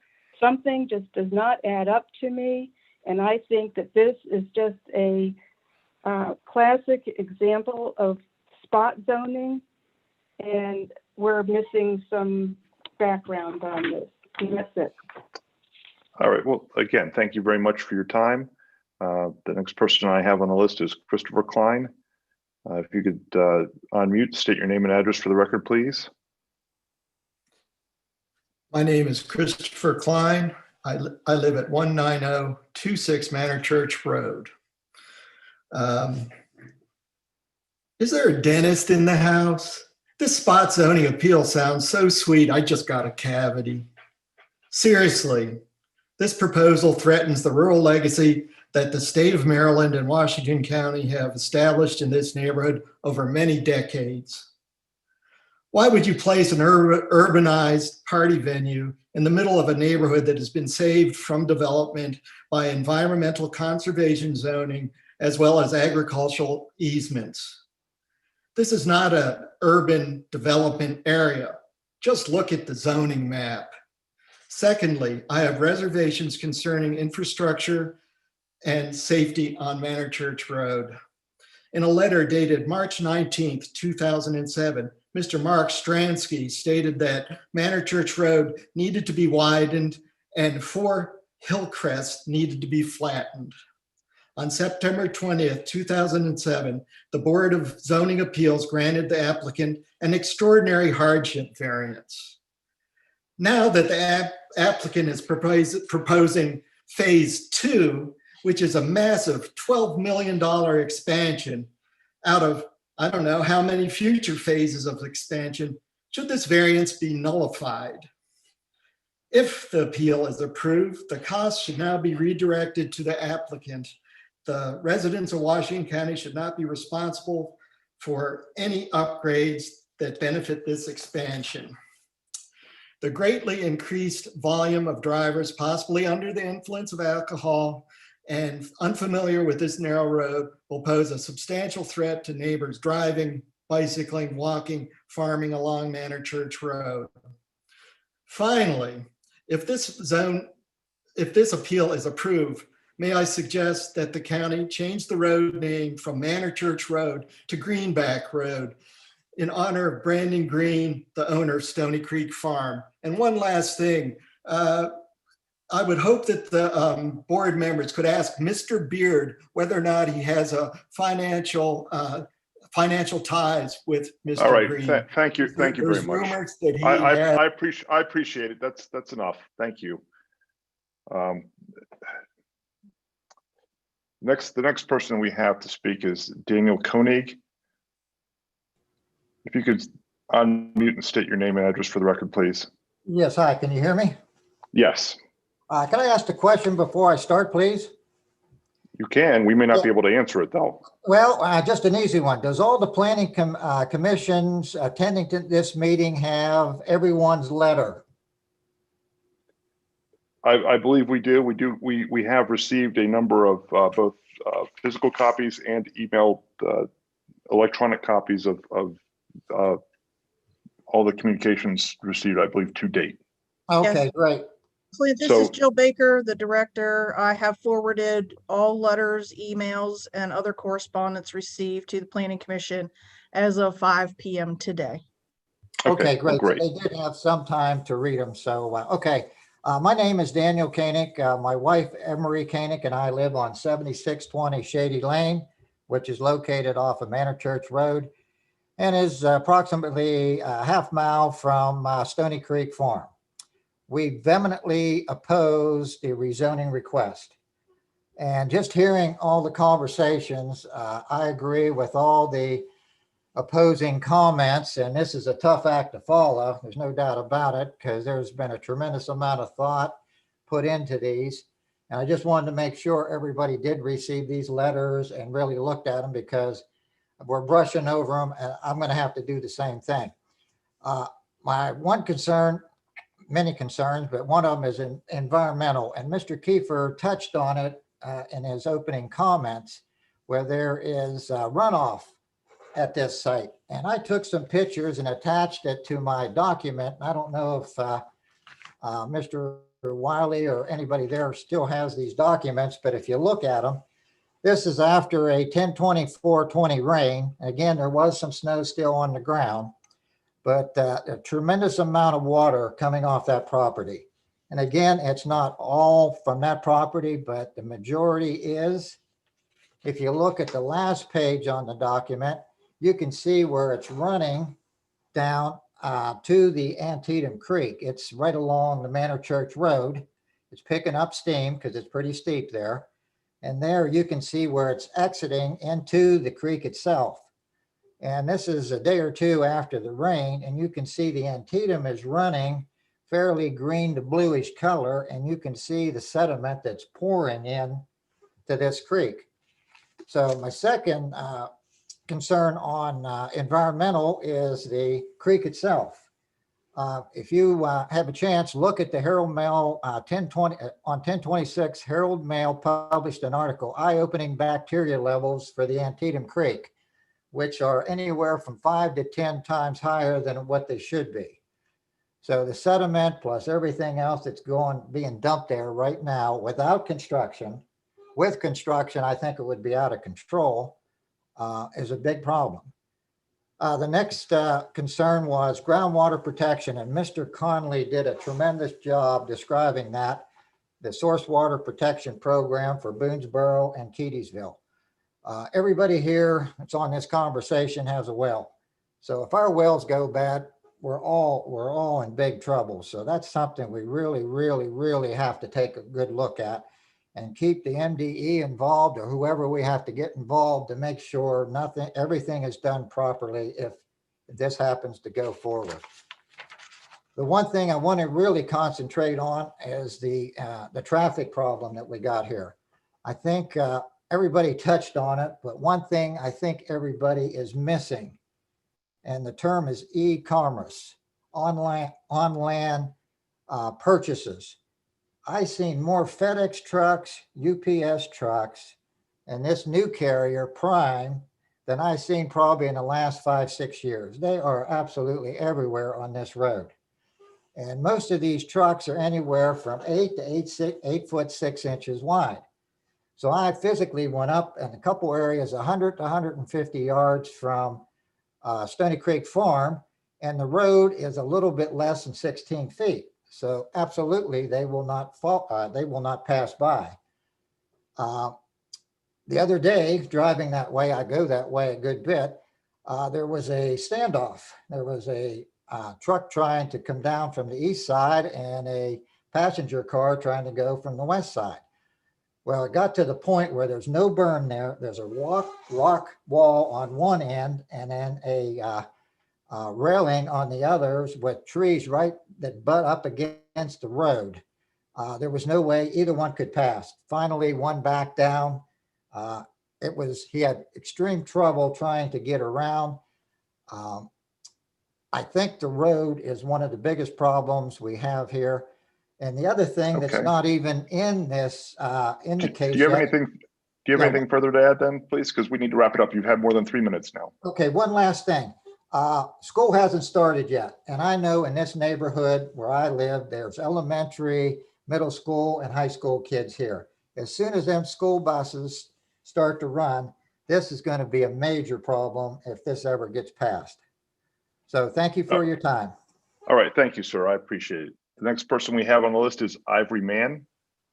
Clint, I do not have an Ivory Mann or a Carla McAdams, which is also next on the list, present. If you wanted to skip to Miss Olden, then if those people are present, they can message the panelists, please. Okay. Sherry Olden, please unmute and state your name and address for the record, please. Sherry Olden, 7142 Wheeler Road. Also own the property at 7134 Wheeler Road. I'm 54 years old. I've lived on this property for 21 years. I've lived in Washington County all my life. Grew up here. We moved out here so that we could be away from town. We wanted a low-key place where we were hard to find. We are not opposed of him continuing what he's doing as long as he does it with respect to his neighbors and do it the right way. But we are opposed to the expansion because that expansion butts up right against our property.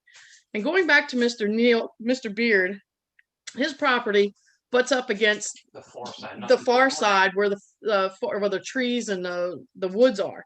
So he doesn't get any of that noise that we would get. Plus the fact that he does do work for him, Mr. Green.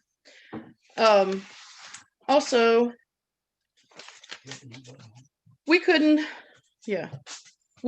get our driveway in on our property off of Wheeler Road in 1998 because of the sight distance and because of the 35-mile-an-hour zone here. And we had to get an easement to get to our property, which I really don't think's fair. Fair is fair. Also going back to the water, because I live on this side of his property, he's getting rainwater from every house and the Keatysville farm across the road, Manor Church, running down on him because we all come into a V. So, and it all runs down there. And then there's also a natural spring on that property. And there's no settlement ponds in this proposal. All right, well, thank you. Did you have anything else you wanted to add? Well, other than when I do, with the people walking their dogs and walking on the road down Manor Church, there's also people that ride their horses down along that road also. And it is tight. It is a very tight road. And you can't even pass on Wheeler Road with a dually. And like they said with the farm equipment, it's pretty much impossible. Somebody's getting over so the farmers can do their jobs. That's pretty much it. All right, well, thank you. I appreciate that. The next person this evening we have to speak is June Pearson.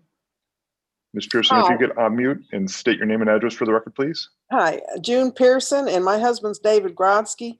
We live on 18839 Manor Church Road, and I agree with everything my neighbors say, especially about the narrowness of the road and the historic value of this area. as well as all the beautiful environment we have here and the animals. And if we get all this extra traffic, we live our house is on the historic register, and we put every penny we've got into this house. And if this road has to get widened or people are driving off it, they're going to come right into our house. And I do note one thing, that all the people who seem to be for it are not people who actually live here, including Mr. Green. He apparently lives someplace else where he's not disturbed by all the noise and the traffic. And that's just all I have to say. Thank you very much. Well, thank you. I really do appreciate that. The next person I have here is Leslie Phillips. Ms. Phillips, if you could unmute, state your name and address for the record. I've got to mute this back now.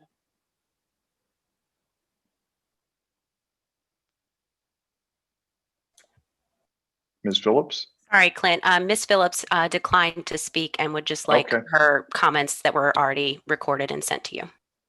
Excellent. Fantastic. The next person we have is Joseph Raymond. Mr. Raymond, if you could unmute and state your name and address for the record, please. Mr. Raymond was here earlier, we believe, but I do not see him in the list now. So I believe that Thomas Sayers is the next one on the list. Sorry. Okay, I have that. No problem. Thomas Sayers, if you could unmute, state your name and address for the record, please. Mr. Sayers? Can you hear me? Yes, Mr. Sayers, if you could state your name and address for the record.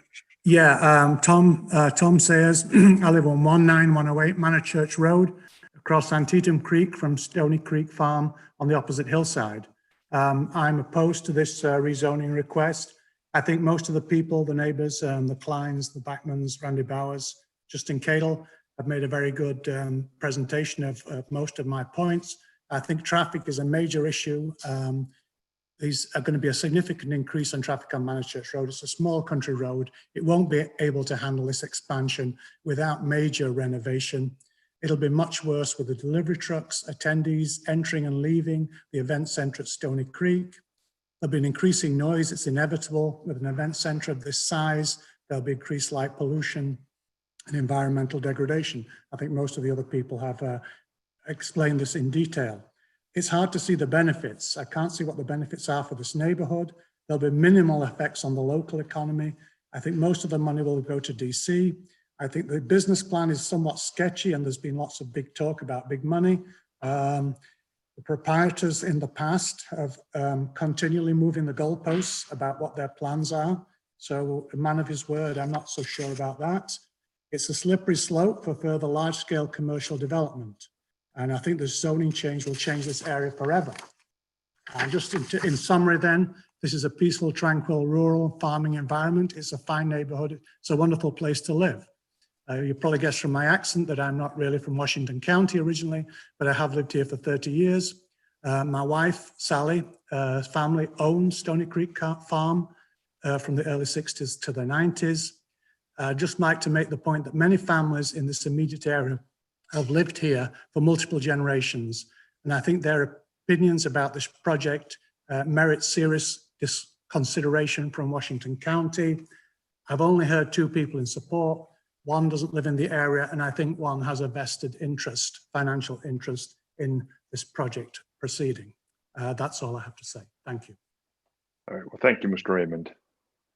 By the way, I think whether you live here 3 years or 3 generations, you have as much of a right to speak your mind as anyone else. Next on the list is Thomas Sayer. If you could unmute and state your name and address for the record. Mr. Sayers.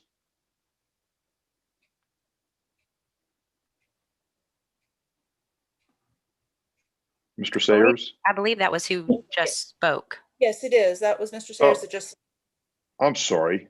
I got ahead of myself, behind myself. The next on the list is Jeff Scoggins. Did I say that right?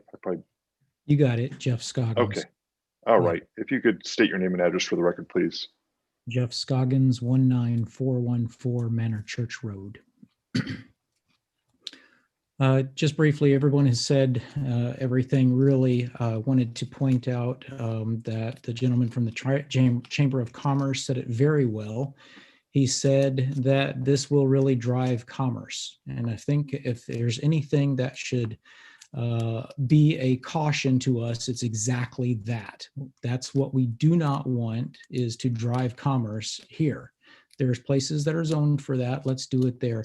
Nobody spends $12 million and doesn't expect to get it back. And the only way you get that amount of money back is by putting a lot of people through fairly quickly. I appreciated that one of the council members and the Planning Commission mentioned that, and I hope that that will drive the decision here as well.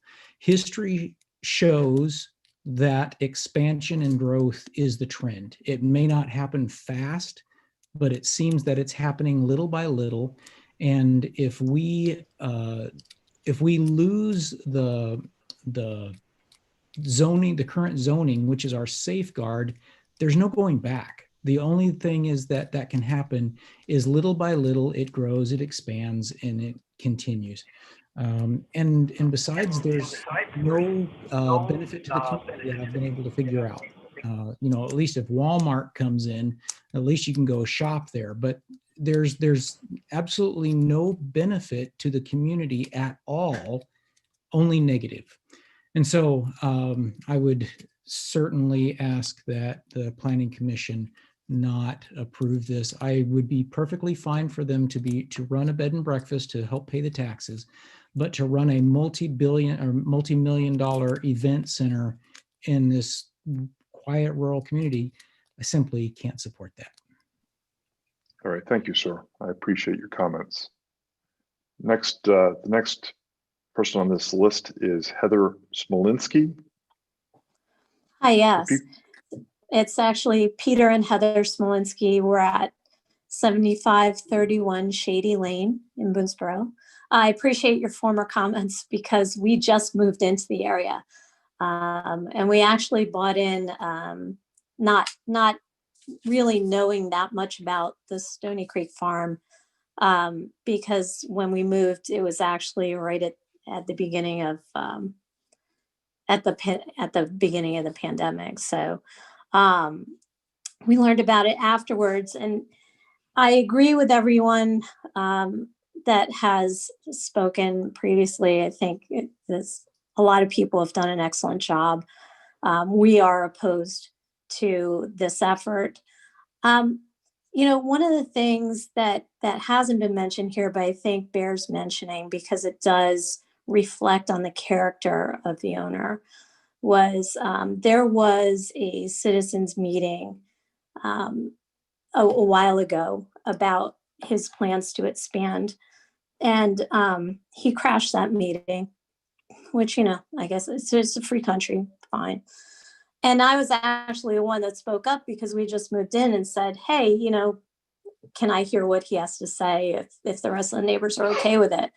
And I ultimately regretted that decision because one of the things that he said when he got up to speak was, you know, a not so thinly veiled threat that I did not appreciate. And I know the rest of the neighbors didn't appreciate either. That, well, you know, what he stated was that he had the opportunity to sell this thing off as a juvenile detention center or some kind of, you know, juvenile rehabilitation facility. And that was upsetting, you know, because I had actually spoken up for him at the beginning of the meeting, which was stupid on my part.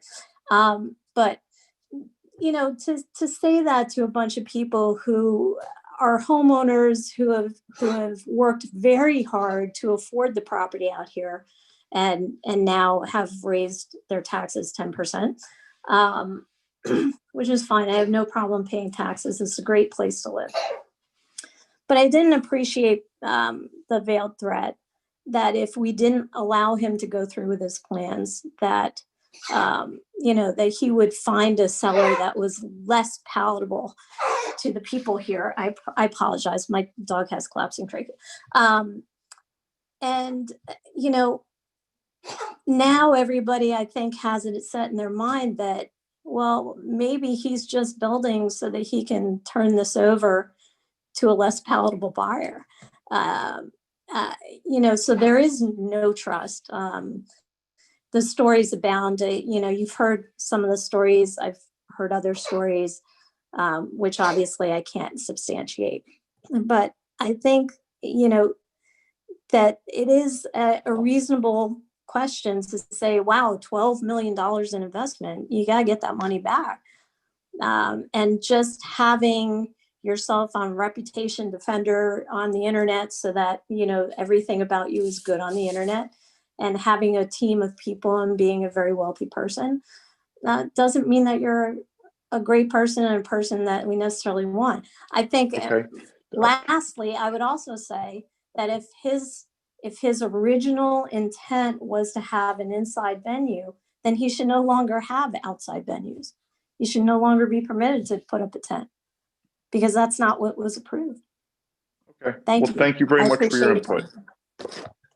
The next person on this evening's list to speak is Dan Speden. Mr. Speden, if you could unmute and state your name and address for the record, please. Yeah, hello, this is Dan Speden. I live at 41 Mealy Parkway in Hagerstown, Maryland. I am the president of the Hagerstown, Washington County Convention and Visitors Bureau, and it's my job to advocate on behalf of tourism and the tourist economy in Washington County. I support the project because it provides, through tourism, economic development that is consistent with rural scenic values. The project preserves historic architecture and preserves the rural landscape. Lodging and events provide jobs on site and provide contracts for service contractors like caterers, entertainers, the maintenance trades, landscapers, and floral designers. A $12 million investment in Washington County's post-COVID economy is much needed, and an investment in tourism brings lasting jobs. Tourism jobs do not get exported. Historic lodging properties like Stony Creek Farm attract heritage tourists. Studies show that heritage tourists are better educated, high wage earners who stay longer and spend more locally.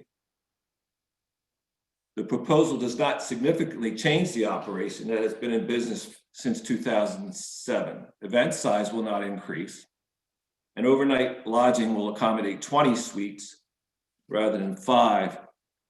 Increased overnight lodging is a passive use that will not create a significant change in the impact of the existing business. 5,280 people are employed in tourism in Washington County. It grows every year. We're one of the few industries that are growing. And when lodging properties like this and Airbnbs and VRBOs get into rural communities, it saves the architecture. It provides lodging for tourists without ruining the rural landscape. Imagine that you drove into Keatysville or Sharpsburg or Boonesboro from the beautiful valley. Instead of seeing the quaint historic town, you saw what we call sometimes a box of rooms, 110 room hotel with a gas station and a convenience store, all kind of things you see at a highway exit, compared to the kind of upscale lodging you get when you do something like in Boonesboro. And a place like in Boonesboro, a historic lodging property does not rely on a volume and turnover. It relies on people paying a premium rate for the privilege of staying there. And that's the end of my comments. Thank you very much. All right, thank you very much. The next person we have is Todd Spires. Mr. Spires, if you could unmute, state your name and address for the record, please. Hi, yeah, Todd Spires, 19307 Manor Church Road. I actually own the Thomas Rollins house, one of the historical properties that was listed in the staff analysis. Before I make a few comments, I do want to say, Mr. Wiley, your patience has been remarkable as a guy who spends hours a day on Zoom calls. I know this isn't the best forum for communicating effectively. So I appreciate the panel, the commissioners all taking time to hear us out, and patience with what are obviously some strong feelings about the project.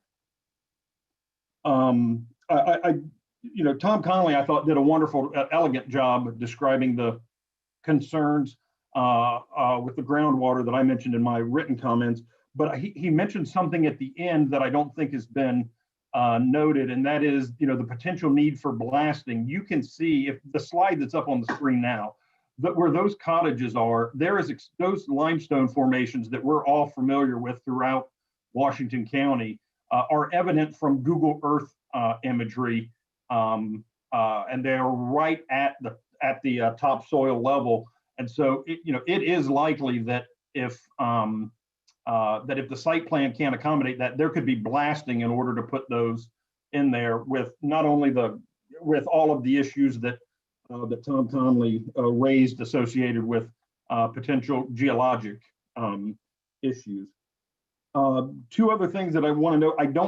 I know Lauren Wood was called earlier during sound check, wasn't there. I don't want to steal her thunder, but somebody had made the comment, I think it might have been the lawyer for Mr. Green, said that 700 foot from the nearest resident, that doesn't take into account the property that Lauren Wood just bought that is directly to the right of the slide that is on there. The green area outside of the cottages is a part of, I believe, a Beard property. And then against that is a lot that Lauren Wood just bought and intends to presumably build a house on. So that is, there is going to be a residence perhaps closer than the 700 foot previously mentioned.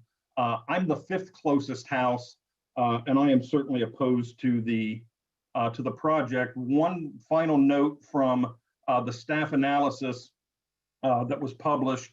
One of the purposes of the rural business floating zone is to serve the needs of the rural residential population.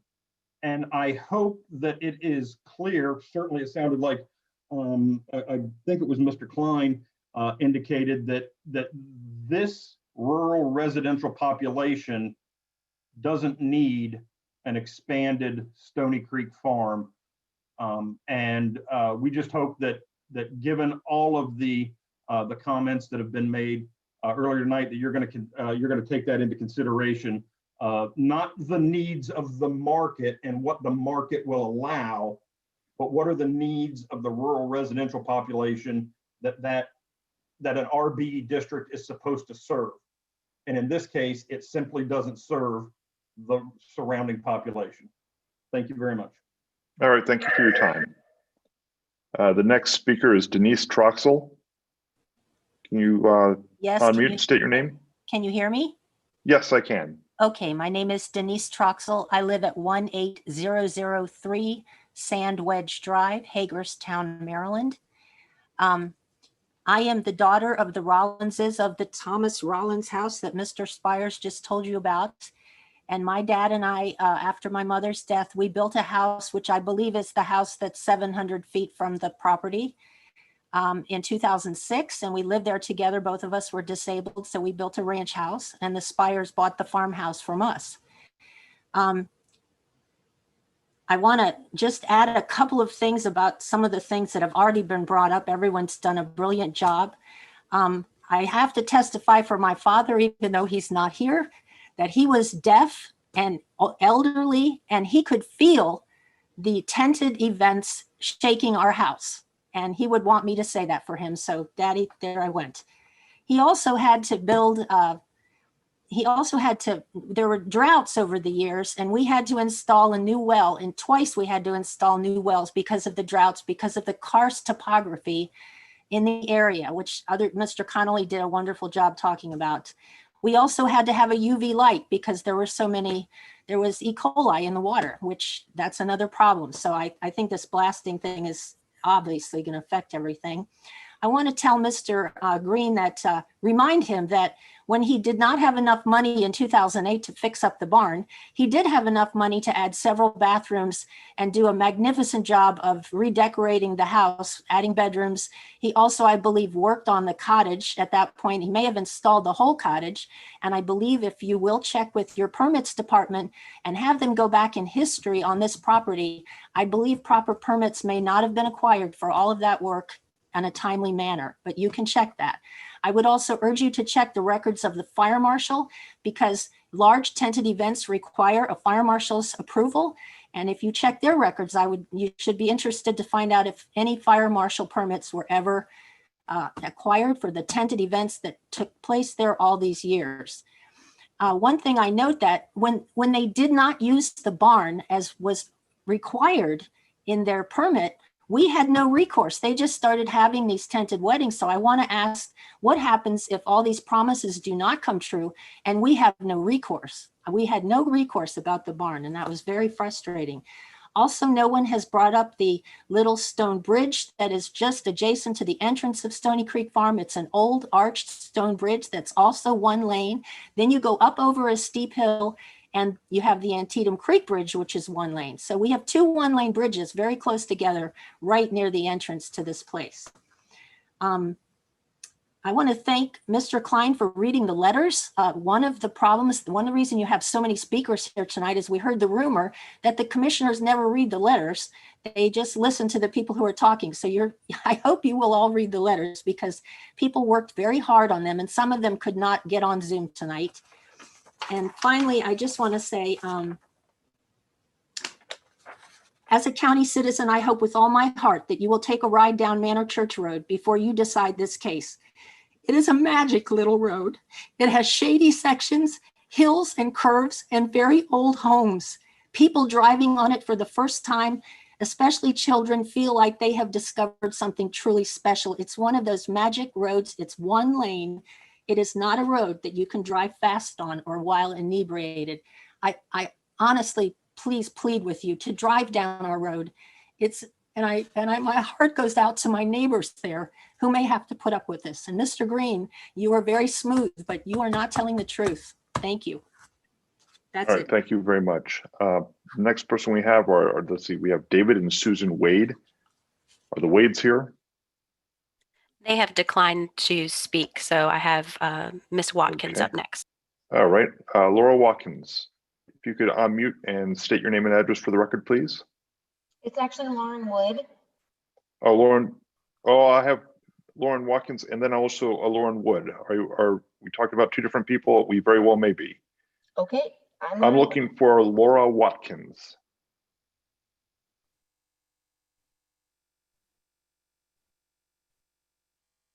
And maybe that's incorrect then. How about a Christopher Watkins? Is there a Christopher Watkins? All right, hearing none. Lauren Wood. we'll get to you now. If you could state your name and address for the record, please. Yes. Lauren Wood, 19323 Manor Church Road. Mr. Spires referred to the lot that I just bought less than a month ago. When I build my house, I will be the closest property, which I bought because I appreciated the historic area and the countryside. I grew up in the Beaver Creek area, which was also previously referenced. So I very much, my dream home is not what it was going to be if this goes through. But I just want to echo all of my neighbors' concerns. I feel pretty much the same as them, strongly opposed, and that's about all I have to say. All right, well, thank you very much. The next person we have on the list is Courtney Wren. Ms. Wren.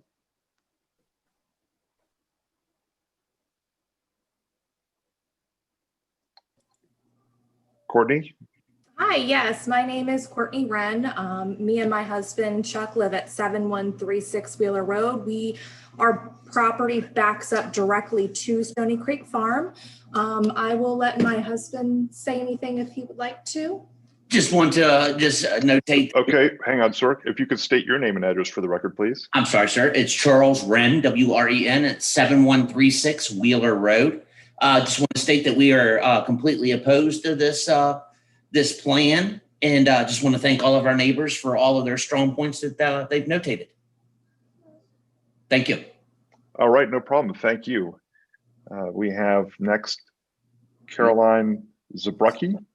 Zabrucki? Did I say that right? I'm well known for butchering people's names. I'm double checking real quick, Clint, but I do not Okay. see that person as an active participant here. I do not see them on the list. So if they would like to speak, they'll have to send us a message here real quick.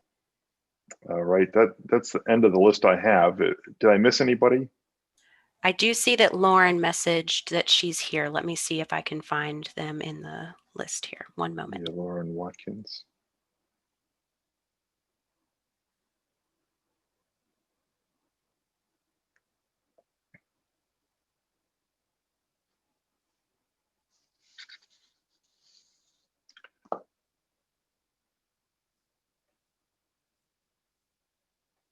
All right, I think it's possible that Lauren Wood and Lauren Watkins on our list may be one and the same person, according to the other message that just came through.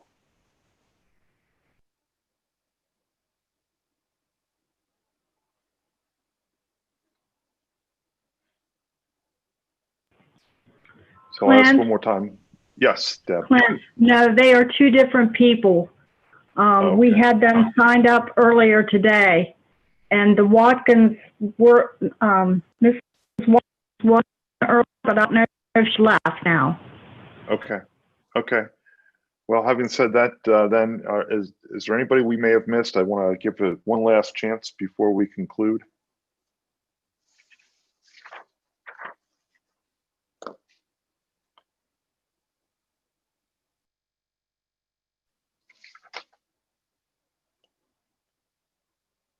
Jill, I've got a quick question for you, Jill. The meeting rules that I read out at the beginning don't indicate that the applicant has a rebuttal. Is that the case here? That would be at your discretion. Typically, we do like to give them a rebuttal, but we like to limit it to about 10 minutes. That's what we'll do. Okay.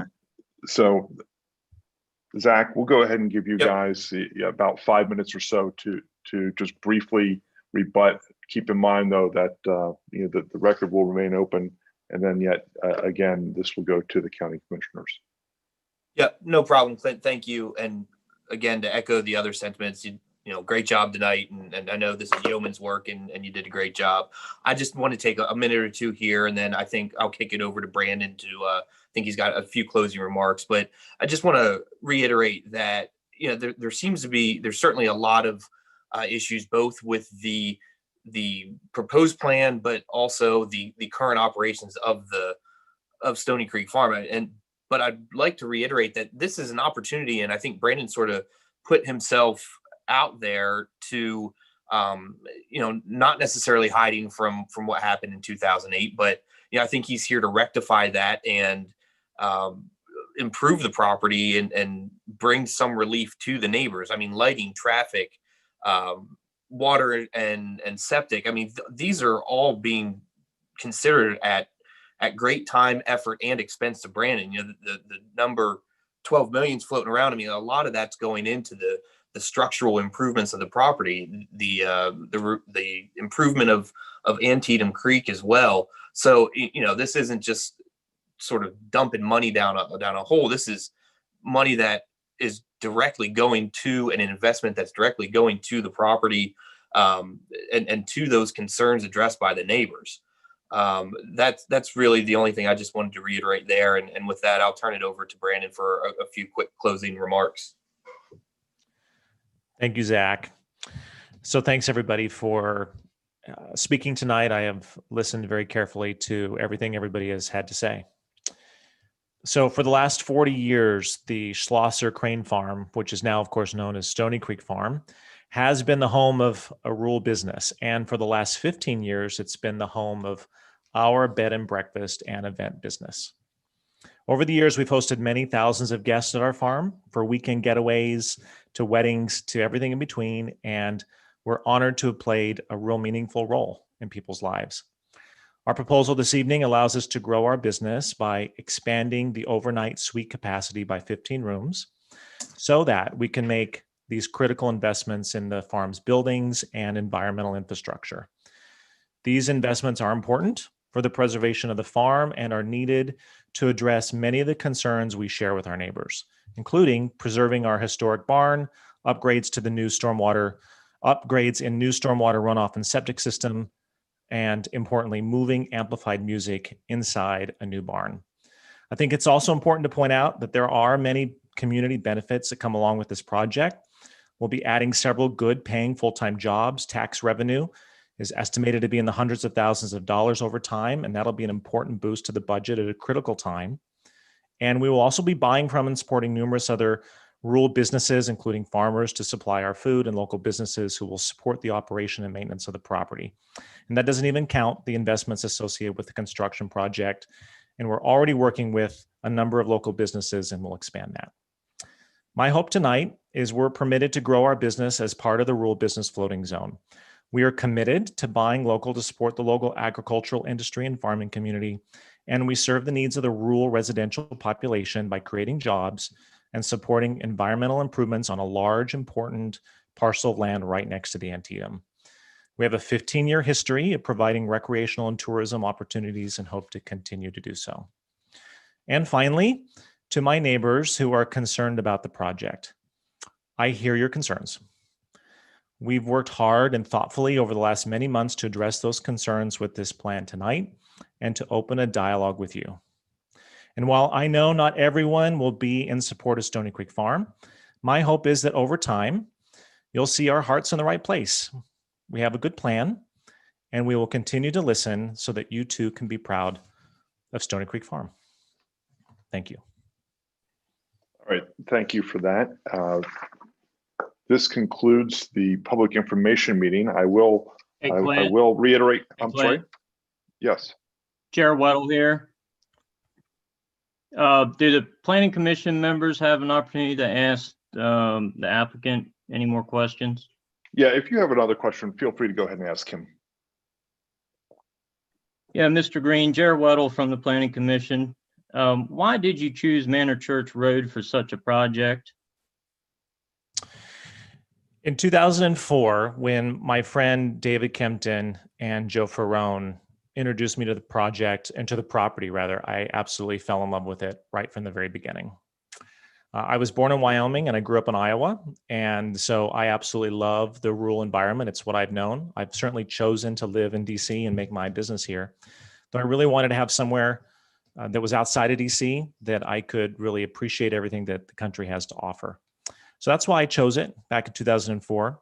We didn't choose it to be a bed and breakfast per se. As a matter of fact, that sort of came about over 2005 when it was clear that this was a really special place and everybody's really spoken to that.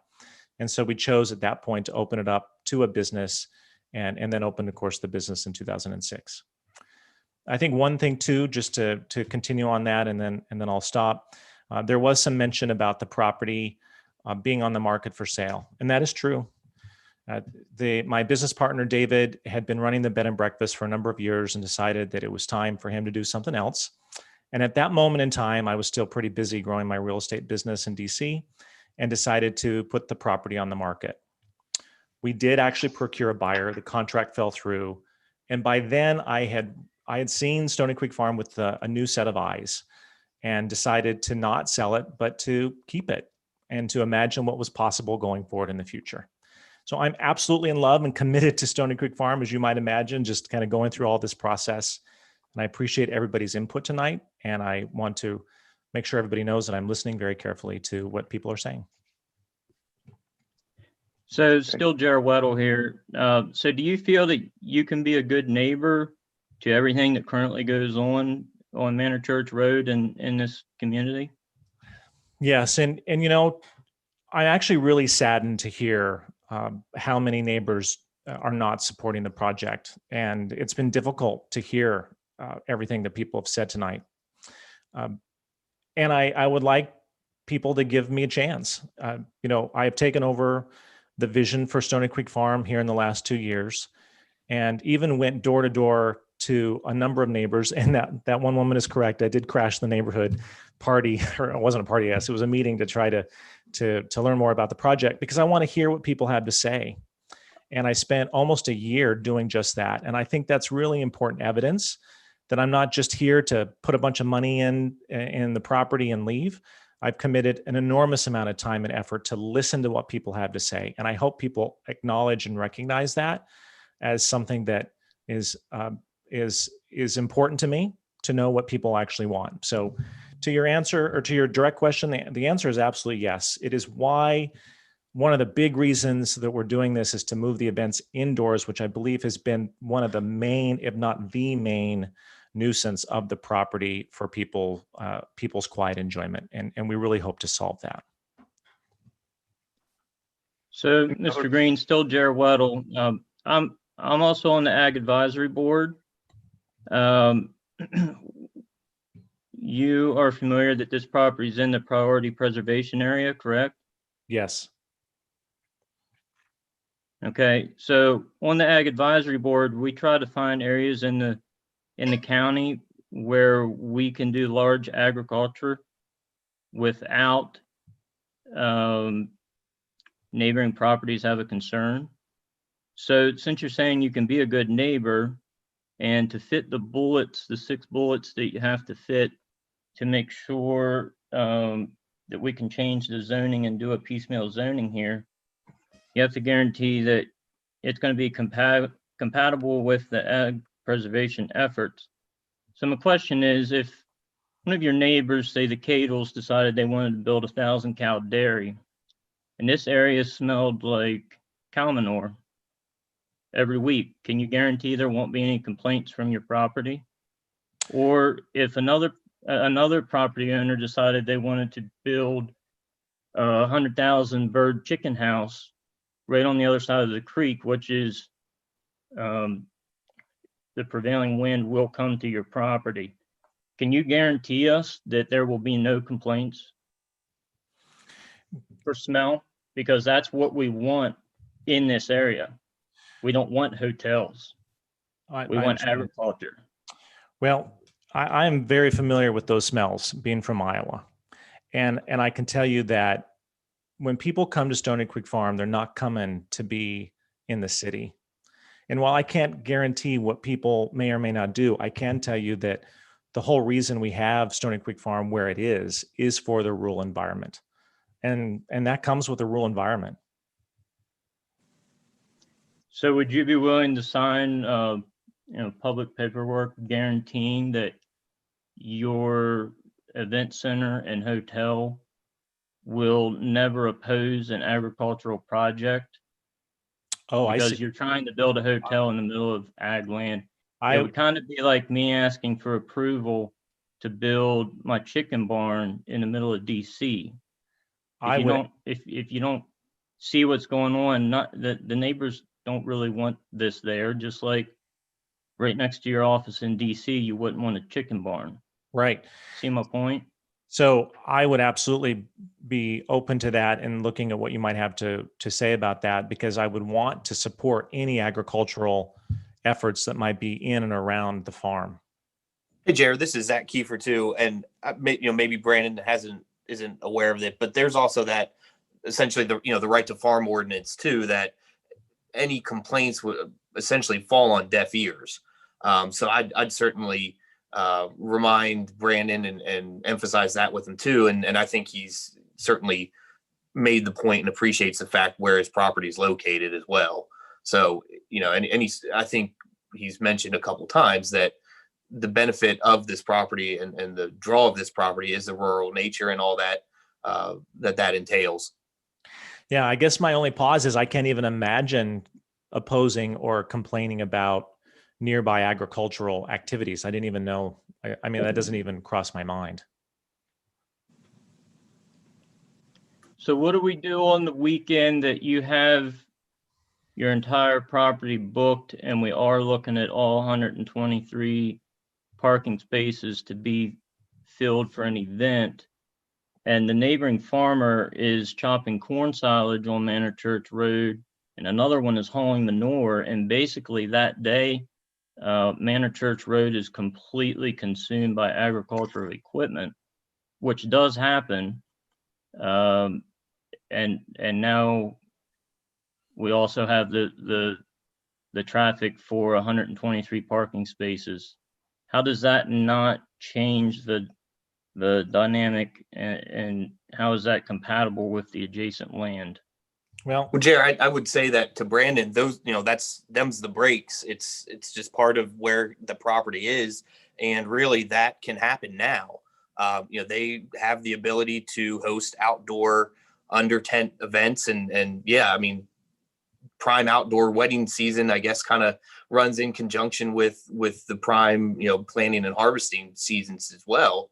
And, that the renters and the guests at Stony Creek are just going to have they would have to certainly be aware that there's working farms around them, and it's part of the ongoing nature and character of the land. But again, they're able to host events there now, and they're outside, so I'd imagine they've probably experienced that already too.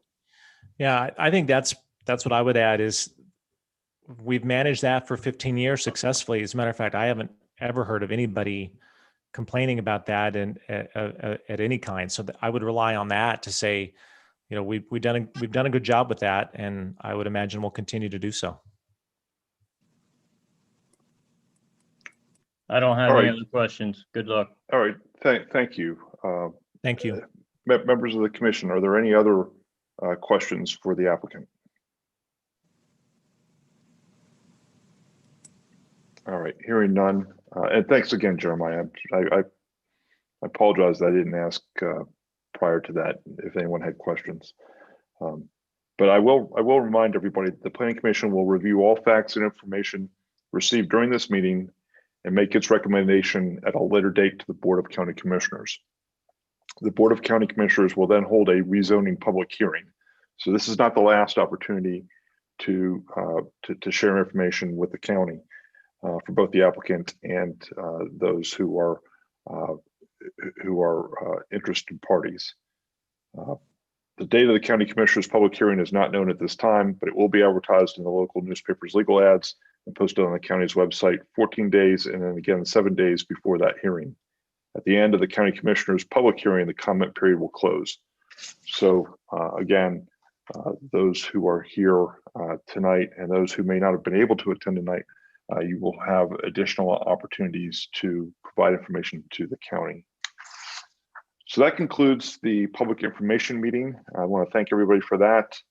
We will now move on to our regularly scheduled Washington County Planning Commission meeting. We've already gone ahead and had a roll call, so we'll go ahead and dive right in now to our regular meeting agenda. The first item under the agenda for that are the minutes, the December 7, 2020 Planning Commission regular meeting minutes. Members of the commission, have you had an opportunity to review those? And are there any changes, comments, anything along those lines for those minutes? Chair Weddle, motion to approve the minutes from last month. Second. Okay, we have a motion and a second. All in favor? Aye. Aye. Opposed? So carried. Under new business, we have site plans. Sheets, Sharpsburg Pike. This is SP-20-024. Proposed Sheets convenience store along the east side of Sharpsburg Pike, just south of the exit. I'm sorry, it's been a long evening already. Just south of the existing McDonald's. Zoning is highway interchange, and the planner is Lisa Kelly. Good evening, Lisa. Lisa, you may be on mute.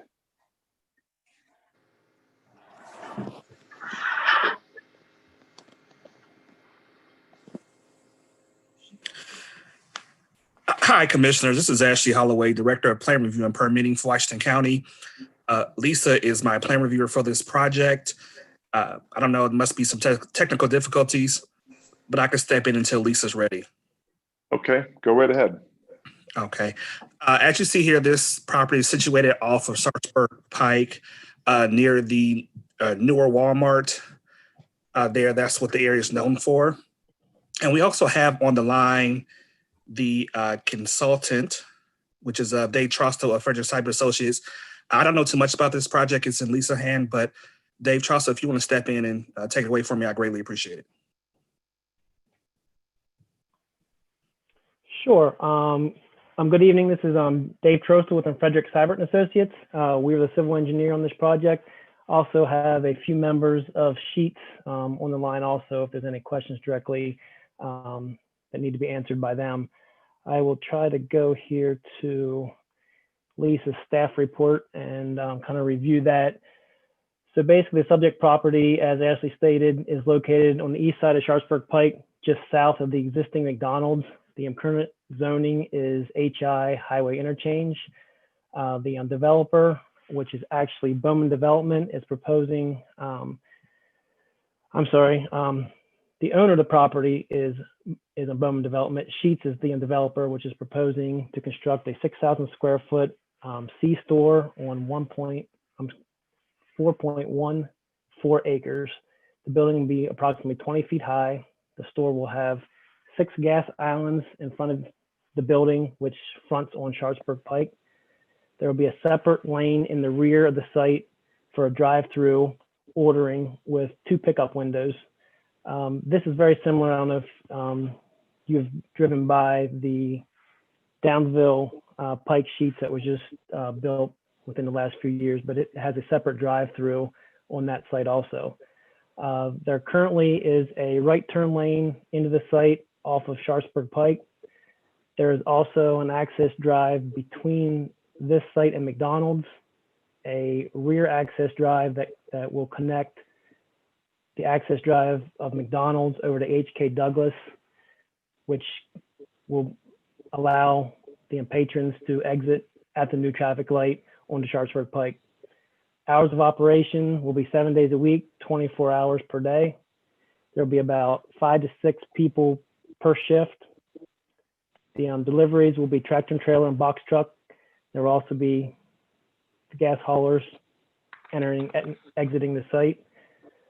Water and sewer is both public. Solid waste will be taken care of by an enclosed dumpster, which is positioned at the rear of the site. Site lighting will be pole mounted and building mounted.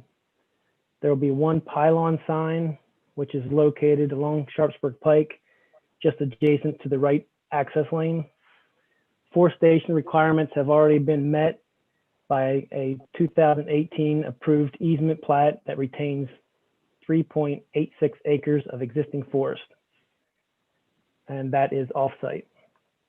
Landscaping has been added throughout the parking lot, in front of the store, adjacent to Sharpsburg Pike, around the dumpster, and also adjacent to the parking spaces. This is Lisa. I'm here. I didn't want to jump in when everybody else was talking. Well, Lisa, I can let you take over. I think I got to the end of your staff report. Yes. If there's anything else that you would like to add to that. No, I have nothing to add. I just let you go, so I didn't have anything else to add to it.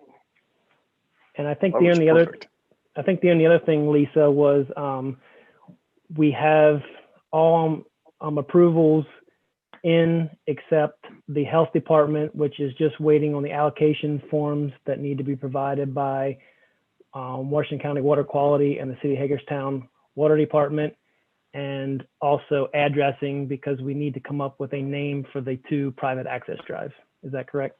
That is correct, and city water approval. Correct. They gave contingent approval with a few minor labeling changes they asked for today. Right. I do want to add that there needs to be a replat done for this site because currently the site encompasses 3 parcels with the building on 2 parcels and just the parking on the 3rd, which technically is not to be. It's supposed to all be on one. The building's supposed to be on all parcels or just on the 1 lot. So a replat's going to be submitted taking those property lines out, and there will replat, and they will be joined together for 1 lot of record.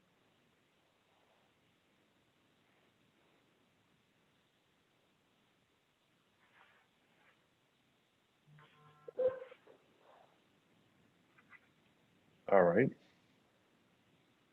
Are there any questions from members of the commission? Lisa, this is Denny. Is staff okay with everything that's been submitted so far? Yes, it's actually going quite smoothly. They've been working, trying to come up with something for this site for several years. So it's not we knew that this was in the pipeline. There was a consultation done, maybe 4 years ago or more for a proposed convenience store. And, it came in probably about a month and a half ago. So it's gone pretty smoothly and actually fairly quickly.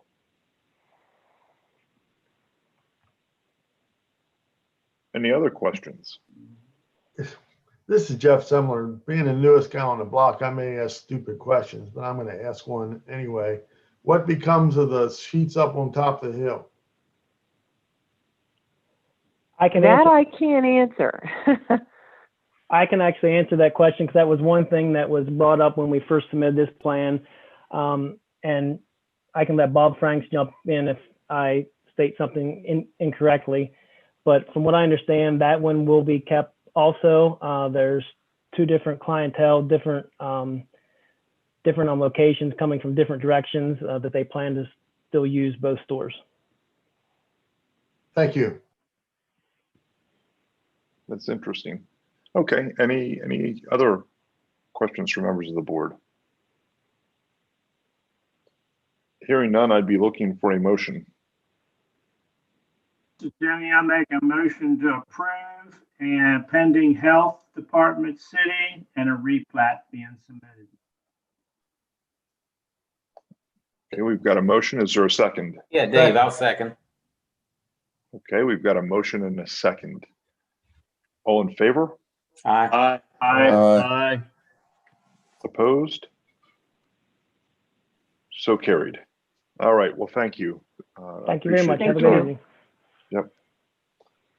Next item this evening on our agenda is forest conservation. We have Foxbury Farms. Is PP-20-002. Request for a variance to remove specimen trees from property located along the west side of Little Antietam Road. The zoning is agricultural rural. And Travis Allen is the planner. Good evening, Travis. Clint, this is Jill Baker. That Hi, Jill. item is asked to be taken off the agenda tonight. We did not receive the information in time. Okay. It was marked tentative, and I did Yeah. not verify with you prior to I was late getting into the meeting, so I didn't have an opportunity. And by then you were already working on the information meeting. So thank you for that. Yep. We will withdraw that from the agenda this evening then and move on to other business. First item under other business is digging and rigging, SP-18-030. Is extension request for the digging and rigging storage building site plan for property located at 11424 Stotler Road. And the planner for that this evening is Ashley Holloway. Good evening, Ashley. Good evening, planning commissioners. Again, this is Ashley Holloway, Director of Plan Review and Permitting. I have before you an extension request for a site plan that was submitted back in 2018. The applicant is still working out some issues with the health department when it comes to sewer services. It includes not only the health department, but also adjoining neighbors and property owners, as you can see from a letter that was drafted to you for this extension. So they're asking for 90 days. I'm going to ask until December 31st of 2021 due to the issue that's going on. We're still in the pandemic, and the health department is, they're all working from home, as most state offices are. So things are taking a little bit longer to process than normal. So again, they're asking for 90, but I'm asking you for till the end of this year if possible. Yeah, Ashley, and we've done that in the past, and I think that's in this particular circumstance that 90 days is certainly not enough. Yes. I agree with you 100% that we should be able to give them to 12/31/21, and then if this is still the nightmare that it has been, then we certainly would be open to additional extensions beyond that. But certainly through the rest of 2021, I don't find that I don't find that to be a burden whatsoever. Great, thank you. We probably do need to get a motion in a second and vote on it, though. Jared Weddle, motion to extend till 12/31/21. This would be EJ. I'll second. We have a motion in a second, but I did think, did I hear somebody want to ask a question in there? Okay, hearing none. I have a motion in a second. All in favor? Aye. Aye. Opposed? Dan has to stay. Okay, and we have one abstention from Dennis Reeder. So the motion is carried. Great, thank you. And then the next item under other business is update of staff approvals, and Ashley has that as well. Okay. Hello again. I do apologize for sending the report out late to you. Please forgive me with the holidays and work that was being piled on. I tried to get it done before holidays, but just didn't happen. So please forgive me. But very quickly, let's go over the plans that were submitted and approved by my division. There were 5 standard grading plans submitted in December. There were 3 stormwater standard plans submitted, 2 red line revisions submitted, 2 forest stand delineations, and there were other plans such as a subdivision replat, simplified plat, ordinance modification, and then let me just go up here. There's also 2 road adequacy for PO ordinance and 2 county stormwater concept plans submitted. And back down here, there were a total of 18 grading permits issued, 19 interest permits issued, and 4 utility permits and one non-residential signing permit, which make it a total of 64 items for December. So through this pandemic for 2020, my office stayed busy, which is, I keep saying, which is a good thing for the county. Development never stopped, construction never stopped.